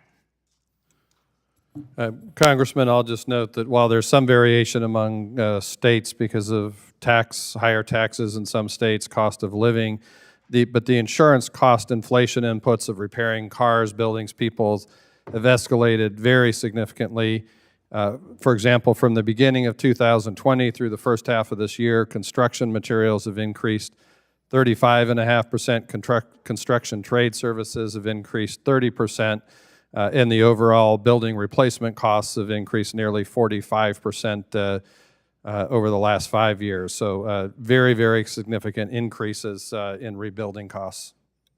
So inflation has a tremendous impact on premiums. That's correct. It's a primary cost driver. Following up on that, as you know, the National Flood Insurance Program faces authorization hurdles at least once every year. Mr. Gordon, your members serve as write-your-owns with the National Flood Insurance Program. How does this uncertainty impact your business given the prep work needed to halt and restart a business? It's very problematic, all the starts and stops and trying to retroactively fix everything. Every time there's a short-term lapse, it always creates additional costs, additional uncertainty. So we would support a long-term reauthorization of the program. Mr. Gordon, many cities in America are facing spikes in crime driven by a number of factors, including the COVID-19 pandemic and prolonged lockdowns, depolicing efforts and the lax prosecution of certain crimes, permissive drug use policies, and an increase in drug abuse, and the empty streets created by employees not returning to their offices. According to the Council on Criminal Justice, there were 33.4% more motor vehicle thefts during the first half of 2023 compared to the same period last year. Property thefts also saw a marked increase last year after declining for decades. Mr. Gordon, do policies that encourage more crime in our nation's cities make property insurance more or less expensive? Motor vehicle theft, and in particular catalytic converter theft, have been skyrocketing, and that's very much another cost driver for auto insurance. On the commercial side, increasing retail theft and crime is creating coverage friction. We've had a lot of discussions with our members earlier this year about some of the commercial insurance trends. We don't see an availability problem at this time, but the coverages have gotten tighter and more expensive, and there's concern not only about the theft losses, and there's a little disagreement over the intensity of that, but the accompanying risk of violence can trigger much more expensive liability lawsuits when people get injured. So this is a potential trouble spot we're concerned about and monitoring, and if there's not adequate insurance, not only are some of the businesses going to be put at risk, but some of them will have a hard time obtaining financing, which is already a problem for commercial real estate. Have you seen a lack of willingness to insure commercial properties in high-crime urban areas? So again, we haven't seen availability concerns, but there is some tightening of the coverage, and it is getting more expensive. And what is the impact of crime on investment and development in our cities if properties become uninsurable? It's going to put a lot of businesses at risk, and again, it's going to undermine the ability of those businesses to get financing. So it's a critical need. The gentleman's time has expired. The gentlewoman from Michigan, Ms. Tlaib, is now recognized for 5 minutes. Thank you, Chairman. Just to be clear, we are talking about the cost of insurance going up. Is that auto, flood, property? I just want to clear up what this. The focus of the hearing is on property and casualty insurance, but to be fair, one of the underlying factors to that is flood. It's been referenced multiple times. Okay, thank you, Chairman. Thank you all so much for being here. One of the things that I was hoping to talk to Mr. Webel specifically, some of the factors that the insurance industry uses to me are sometimes factors I'm not sure what they're taking, usually it's the cost of the property, right? The value of it, maybe some of the other circumstances, in regards to, it could be theft and things like that. Are some of the factors, for instance, what my residents tell me about home insurance, they ask things that are what people are confused about is like the use of credit score to calculate insurance. Is that a practice that's increasing within the insurance industry that is rising the cost of insurance on people that might be working class? I don't know that credit score use is increasing. Mr. Gordon might know whether the companies are using them more or less, but that is a factor that is used. That is a factor that generally is overseen by the state regulators that need to approve the factors that are being used. Yeah, no, I see it in the auto industry a lot where non-driving factors like marital status and education level and people's credit score is weighed on top of it. And I'll give you an example. The University of Michigan did a study showing specifically that somebody with the DUI, drinking under the influence, was paying 3 times less in auto insurance rate, his insurance rate, versus somebody that had no DUI but had a lower credit score was paying, again, 3 times more, even though that person has a DUI. I'm looking at Mr. Gordon. You have something to say about that? Yes, Congressman, we have some studies we did recently that we'd be happy to provide you that show there's actually a very direct correlation between credit score and driving behavior. So somebody poor is not a great driver. People who are poor do not necessarily have They don't have lower access to credit. scores. They pay more. No, there are lots of poor So what's people the who have very good correlation credit between scores. somebody with the lower credit score? And listen, this impacts all of our districts. Somebody with a lower credit score, how is that a factor in how much their car is valued, how far they drive? The type of car. I mean, I'm being serious here. Why does a credit score have to be weighed towards the cost of insurance? Yeah, very good questions, and again, we happy to give you some of our recent studies showing now that we have telematics, so we've actually monitoring direct individual driving behavior. There's a very high correlation between people who have lower credit scores, and there are lots of people who are wealthy with bad credit scores and poor people with good ones. Yeah, but a guy with DUI with a higher credit score is paying 3 times. Very strong correlation Less. between lower credit scores and hard braking and hard acceleration, which are shown by telematics to cause more frequent, And more Mr. severe Gordon, accidents. you talked about scrap. Let me tell you, we looked in the state, in the scrap metal industry, which a lot of my colleagues actually benefit from. They're a special interest group, very strong in each state. If we got rid of cash transactions with catalytic converters in some of the scrap industry, because it's really hard for our law enforcement and others to track them down, why aren't we moving towards getting rid of direct cash transactions in the scrap metal industry? So I don't know the details on that, but I will tell you this is an area for optimism that a lot of the states are making changes on catalytic converters. I was trying to get my state to do it. Yeah, it's making a big difference, and we encourage the states to do more. We're finally seeing some light at the end of the tunnel and slowing of that catalytic converter theft. Yeah. Ms. Lewis, it has been something of a huge issue in the state of Michigan. I mean, I saw alone in my district in Western Wayne, in particular Dearborn and some other areas, there's high amounts of flooding. I mean, sewage just coming out of people's basements. And it is because we had record rainfall. And so, much of my local mayors, I mean, these folks are different political backgrounds, are saying we should start looking at some of those risks and looking at how we support communities, especially working class communities that literally cannot subsidize for the climate risk that, again, the climate crisis that we're living in. Can you talk about the fact that climate risk? Definitely. I am a personal victim of that. In 2022 in December, my basement was flooded with 5 feet of sewage and untreated stormwater due to rain. Not a flood, but rain. Yeah. My insurance company declined the coverage because I didn't have sewage backup coverage, which I didn't know I needed. I was technically homeless for 7 months. I'm so sorry you went through that, but this is like real life impact. And Mr. Chair, I would love to have more conversations about the use of various factors like marital status, education level, credit score, in calculating insurance rates in our country. I think the gentlewoman from Texas, Ms. De La Cruz, is now recognized for 5 minutes. Yes, thank you, Mr. Chairman, for holding today's hearing. Insurance and financial services is something near and dear to my heart as I've spent over 20 years in this industry. So I actually understand, because I've worked in that industry and owned an insurance agency, how marital status, credit reporting do affect and can be a factor in what people pay for their insurance costs.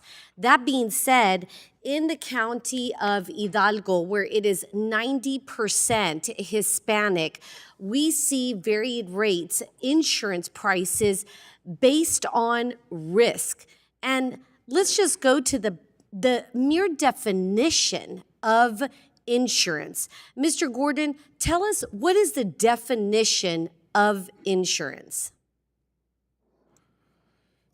Well, insurance is, again, ultimately providing protection for individuals, protecting them from risk. So if there is a higher risk, then that means that there is higher premium, correct?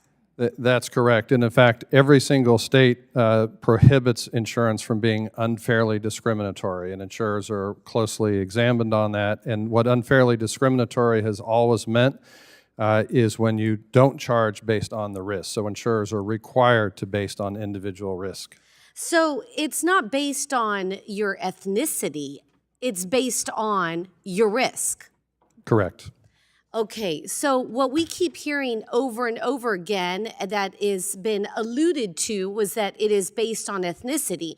If you are of a minority, in my case, 90% Hispanic, then you just have higher premiums. Would that be a correct statement? No, and the regulators would never allow that. We've actually published very extensive studies that we've presented to the regulators on this, examining years of data on auto insurance showing that there's no unfair discrimination. In fact, it really boils down to place, not race. When you have urban areas with high traffic density, you have more accidents. There may be some historical racism that has led to minority groups disproportionately living in those urban areas, but when you control for the vehicle density, the urban areas, most of that disappears. And again, we're heavily regulated by the states on this issue, and we've shown reams of data showing that those neighborhoods are not being charged more for their risk. It's not a racial issue. We're not allowed to use race as a rating factor. Wow. So what I'm hearing is that ethnicity has nothing to do with the rates, that it is about place, not race. Correct. And what I would like to know is that because it's about place, not race, that means if you live in an area where there is high uninsured vehicles, then you're probably going to pay more for your car insurance than in a place that is different. Correct. So in Hidalgo County, we are, again, 90% Hispanic, and we have a large population or large automobile owners that come from Mexico that do not have insurance. Thus, it's not because we're Hispanic that we pay more, it's because there are a high number of vehicles on the roads that do not have insurance. Would that be a fair assessment? Yes, that's fair. It's accurate. And also, I note the Texas regulators are also very, very robust regulators, keeping an eye on that. So would you say regulators, state level and federal, state level regulators, correct? And would you say that the state regulators take pride in their job and do a thorough job? Yes. So they take pride in making sure that the state laws are being abided by. Yes. And so those same state regulators would make sure that insurance was based on risk and not ethnicity. Correct. Thank you. I yield back. Just, Congresswoman, if I may, and this is something the state regulators are working on extensively with us. I think Commissioner Arnold noted they're working on guidance on AI. We've been having extensive conversations as an industry with the regulators on testing. So there is a lot of oversight and work in this area. The gentlewoman's time has been yielded back. The gentlewoman from Colorado, Ms. Pedersen, is now recognized for 5 minutes. Thank you, Mr. Chairman, and thank you all for being here today. I really appreciate your time and expertise. Ms. Lewis, I wanted to know if you'd like to add anything to the previous line of questioning. I know you have a lot of experience around underwriting and that process around race as a factor in premium costs. Yes, I would like to add, I have never seen a situation, nor have I had my friends who are underwriters not talk about race being a factor when it comes to insurance. And I'm just very, very concerned with anyone who would think that race is not a factor, because we all know that race is a factor. The insurance industry, you have underwriters, you have loss control people who are the inspectors, and these people go out and openly talk about those people and how they're not going to be insured or how they're going to pay more. The underwriter subjectively debits and increases the cost of their insurance just because of who they are. I'm also very concerned about credit being used to determine insurance rates, because that is not a factor. Credit doesn't determine whether or not I'm going to get into an accident. Credit doesn't determine how I drive. But what does determine a lot in urban areas is those people who live in the suburbs who drive to the city every single day to come to work. Nobody thinks about those statistics. And I would like to have someone tell me, provide a study about all those cars that come into the urban areas. Because even though people who do drive cars in urban areas, most people in urban areas take public transit. Thank you. Thank you for highlighting that today. I had no idea that this was a factor in actually being insured, so really appreciate that. Look forward to following up on that. This is a very important hearing for my state, a critical issue for Colorado.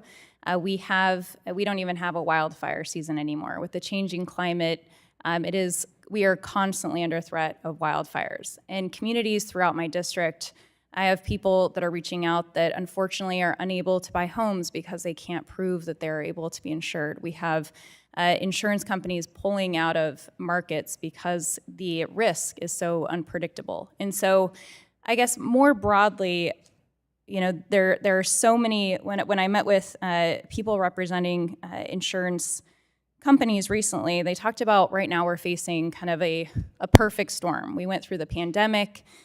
We had the economic fallout because of the pandemic. Supply chain was decimated. We had inflation and rising costs, and one of the biggest factors in that is our workforce and inability to hire, which of course that affects all of us, especially in the construction industry. Everywhere that I go, no matter who I'm talking to, even if it's insurance representatives, we talk about legal pathways and how critical that is to addressing the workforce shortage for our current need, let alone the future needs of our country. We're also facing increased risk because of the climate crisis, and that absolutely affects Colorado. And so when I think about how complicated our current situation is, but what's going to be happening in the future if we don't work together to address and help support communities like mine, I just want to broadly talk about what we should be thinking about in Congress, and now I'm almost out of time already, about how to address this issue, how to use AI to build more sustainable, resilient communities, and development recommendations, and how we work together to take what we've learned around flood insurance to bring wildfire insurance to help support communities, but also learning from the lessons of things that have gone wrong there. So I know I'm almost out of time, but if anyone would like to comment. Congresswoman, if I may, just because you touched on one of my favorite passions, which is how important AI is going to be to help us solve some of those workforce constraints you're talking about. With fewer and fewer people in the workforce trending over time, the only solution for our industry is to use AI, for example, drones after disaster hits to more efficiently and quickly find out where the damages have occurred. Now, a lot of companies, you can use your iPhone to take a picture of your auto accident and send that in, and the AI will quickly determine which group of humans needs to make a final decision, but helps triage that. We are not going to have enough labor in the future for our insurance needs if we don't leverage AI with appropriate regulator supervision, of course. Great. Look forward to a longer conversation soon. The gentlewoman from Indiana, Ms. Houchin, is now recognized for 5 minutes. Thank you, Chairman Davidson and Ranking Member Cleaver. Thanks you to the witnesses for your testimony. As you're all well aware, the insurance industry impacts all Americans, regardless of income, location, stage in life, from first-time home buyers who want to feel secure in their purchase to empty nesters saving for retirement to retirees. Americans want options that provide the protection they need while also being affordable and within their means. Under recent stresses and the rise of inflation, it's become significantly more difficult throughout the country, including in my district. Recent surveys have found employers and workers have seen health insurance costs jump 7% in the last year, car insurance costs an average of 17% increase nationwide, homeowners insurance up 21%. With inflation taking a toll on Americans' pocketbooks in all sectors, increases in insurance costs have become particularly extreme. So thank you for coming to talk to us today about this topic. We know the problem. I would like to focus my limited time on what Congress can do or specifically should not do in response to rising costs. Mr. Gordon, you have emphasized the importance of better land use planning as a way to reduce the risk and impact of natural disasters such as floods, wildfires, hurricanes, and earthquakes on the property and casualty insurance industry.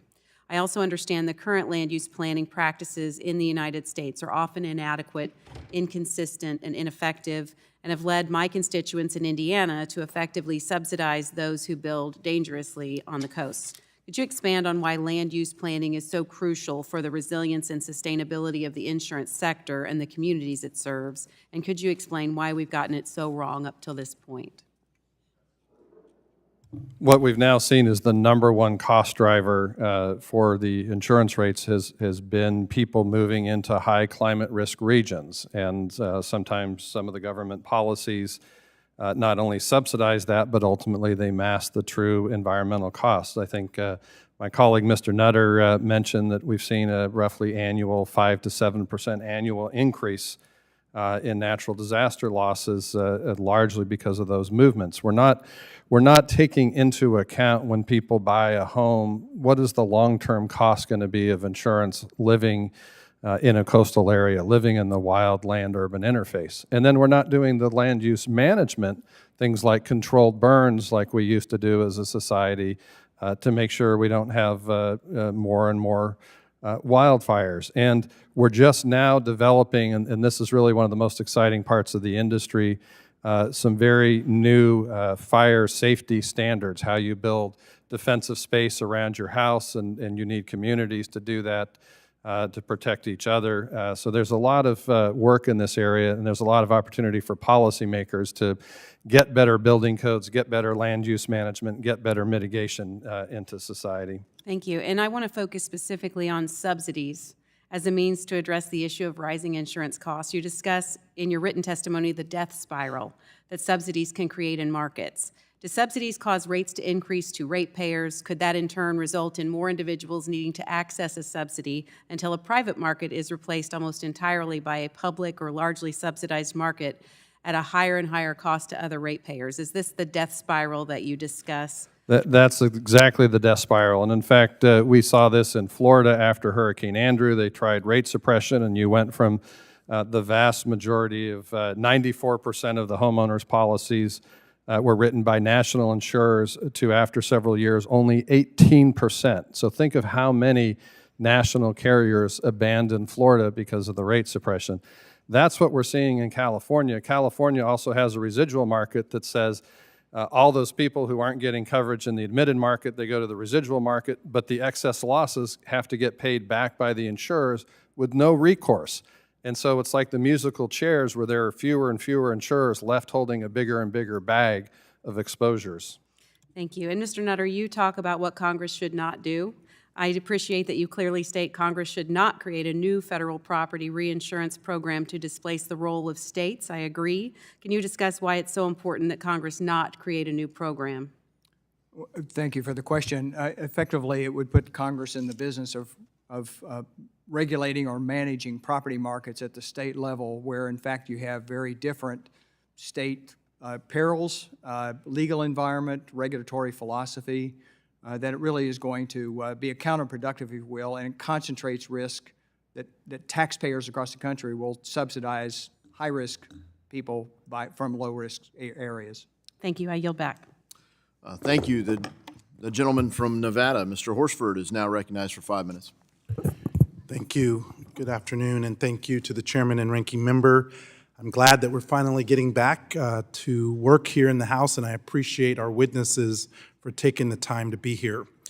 We're here to discuss an issue that is undoubtedly important, and I certainly agree that we should take a serious look at solutions to mitigate the alarming increases recently in insurance costs. However, based on the legislation noticed for this hearing, I believe that we should be focused on dealing with the concurrent and interconnected crises that face our Congress today instead of spending our time debating the existence of the Federal Insurance Office. My constituents deserve to have a Congress that works for them, and right now they are desperate for solutions to the affordable housing crisis that is gripping our state and the nation. During a time of continued elevated housing costs, with the average household spending over 30% of their income on mortgage or rent, and a shortage of nearly 6.5 million homes, the ability to make ends meet and keep a roof over their heads is slipping away from countless families across the country. And yet, we cannot advance any meaningful housing policy because we still have had 0 hearings on affordable housing in this committee, this Congress. Now that the floor has finally been reopened for legislative business and we're finally able to get back to doing the people's work, I hope that this subcommittee, the Subcommittee on Housing, will adopt a renewed focus on how we can promote sustainable and affordable housing for everyone. All of this chaos must be considered within context, and unfortunately, due to the complete paralysis that this House found itself in, we now have only 15 days to avert a needless government shutdown. Given what we face as a nation, a shutdown at this time should not even be an option, and yet we are quickly running out of time to avert yet another crisis. We've continued to see depressed home sale volume this year, and my colleagues' inability to provide long-term funding for our government agencies will only exacerbate this issue in the communities that cannot afford to lose financing or pay fees to push back their closing. If we want to examine factors in the high cost of insurance, then we must seriously consider that in the event of a shutdown, property owners could be subject to force-placed insurance policies by their mortgage services, which has historically been even more costly than insurance obtained in the marketplace. Ms. Lewis, unfortunately, we know that these impacts will not be borne equitably across socioeconomic lines, and that communities of color will inevitably be hit the hardest. Could you explain briefly to the longer-term impacts that even a short-term shutdown could have on low and medium-income communities that depend on the National Flood Insurance Program? I'll try to explain. I'm sorry for my hoarseness. Even a short-term delay would affect low-income communities and communities of color because they don't have the reserves to sustain them if they don't get immediate relief. And that's a serious problem that's pervasive throughout the entire community. Thank you. Not only the impacts of a catastrophic lapse, but also the underlying cost will not fall on all of our communities equally. This, unfortunately, remains true for the challenges associated with the ever-present effects of climate change. While this may be difficult for some of my colleagues to admit, we can no longer ignore the increasing frequency and severity of natural disasters. As you may have heard, in a normal year between 1980 to 2022, the United States is expected to face approximately 8 disasters with losses exceeding $1 billion. We've already been struck by 24 such disasters thus far in 2023 alone, totaling over $67 billion of combined losses. So, Ms. Lewis, as we continue to see rising insurance rates in light of the increased risk of natural disaster events, federal programs focused on mitigation are also important. So can you explain the impact to constituents in this regard? Oh, definitely it's important. I think at the end of the day, the first thing we should do is eliminate the risk. You know, stop constructing houses and schools in flood zones. Make sure that building codes are up to the standards where they can withstand hurricanes and floods. We aren't doing that, and we need to do that. Gentleman's That's time has just two expired. examples. Thank you for your response. I yield back. The gentlewoman from California, Mrs. Kim, is now recognized for 5 minutes. Thank you, Chairman Davidson, for letting me weigh in to this very timely and important hearing. And I want to thank our witnesses for being with us today. I represent California. Unfortunately, in my home state of California, there are misguided policies from Sacramento and the state's insurance commissioners. Due to those, they have recently forced major insurers to exit the California insurance market. As a result, my office has received numerous phone calls, messages saying that the cost of insuring homes is simply unbearable and unaffordable. The less competition and less players in the insurance market is pushing premiums go up and forcing people into California's FAIR plan, which is more costly than private plans and does not provide comprehensive coverage. Mr. Gordon, I want to ask you, you know about California Insurance Commissioner Lara. He said recently that he will continue to partner with all those who want to work toward real solutions. And so with that, can you update the committee on any new agreements made between State of California and stakeholders since Mr. Lara's announcement regarding policy changes to state insurance policy? There was a very strong effort by the California legislature to create some fixes. Those fell apart at the last minute as their effort to add more mandates and prohibitions on non-renewals. A lot of the problems, frankly, are created at the regulatory levels. I mentioned going 30 months without approving a single private passenger auto rate increase at a time of record inflation. So I think the governor and the commissioner now recognize there needs to be fixes. They've both committed to doing it. Although some of those fixes are going to take a while, they're targeting the end of 2024 to get some of those new improved regulations in place, meaning they would take effect in 2025. That's a long time in a deteriorating marketplace to get fixes in place. Yeah, you're talking about the 35-year-old regulatory framework, right? Obviously, we agree it needs to be acted upon and upgraded, so that, because my fear is that since it's taking too long, even though Commissioner Lara is saying all these policy recommendations, the next state commissioner could rescind policy changes. So we do agree that there needs to be a legislative fix. But another problem that we're seeing in the state of California is the broken FAIR plan, which, as you mentioned in your testimony, already has a large deficit. So can you describe the FAIR plan's assessment process and how it ultimately increases prices for households who buy insurance in the private market? Yeah, the FAIR plan is horribly underfunded, as most government programs ultimately tend to be, particularly for insurance.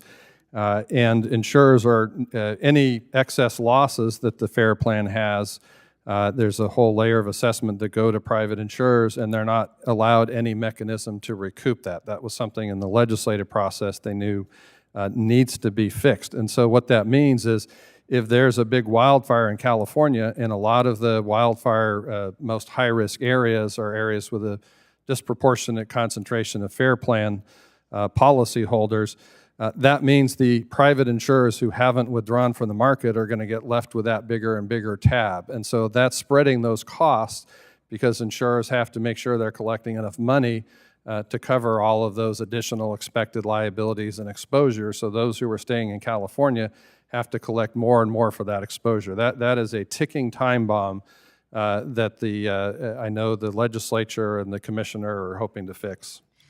Thank you for mentioning that because, again, I represent a community that is very wildfire prone and we need to do something about it. So obviously, California needs to do something more to mitigate those wildfires and with the active management tools. So thank you for mentioning that. Mr. Nutter, you said something very interesting in your oral statement, that insurers are not required to buy reinsurance, yet they do it. So why do they do it? And how is California's Prop 103 impacting the reinsurance market that we talked about? Yes, thank you for the question. They buy reinsurance largely to manage where they have a significant concentration of a peril, in your case wildfire, or where the capital support for the company is enhanced by the role reinsurance plays. The issue that I'd highlight for Prop 103 that you're referring to is largely that it has caused the insurance department not to take into consideration the future risk associated with that, and to look at solutions, perhaps community-based solutions, that would find both mitigation and financial recovery as part of that. Thank you. My time's up. Thank you. Time has expired. Since it is probably his last appearance before our committee, I did want to take a moment to acknowledge that Frank Nutter will be retiring from RAA on December 31st after 32 years as its president. During his tenure, RAA has grown into the leading voice for the reinsurance industry in the United States, and that's quite an accomplishment for anyone from his humble beginnings in West Virginia in particular. But it's not even his most important contribution. Before he came to RAA, Frank was also an officer in the United States Navy, served in Vietnam. Thank you, sir.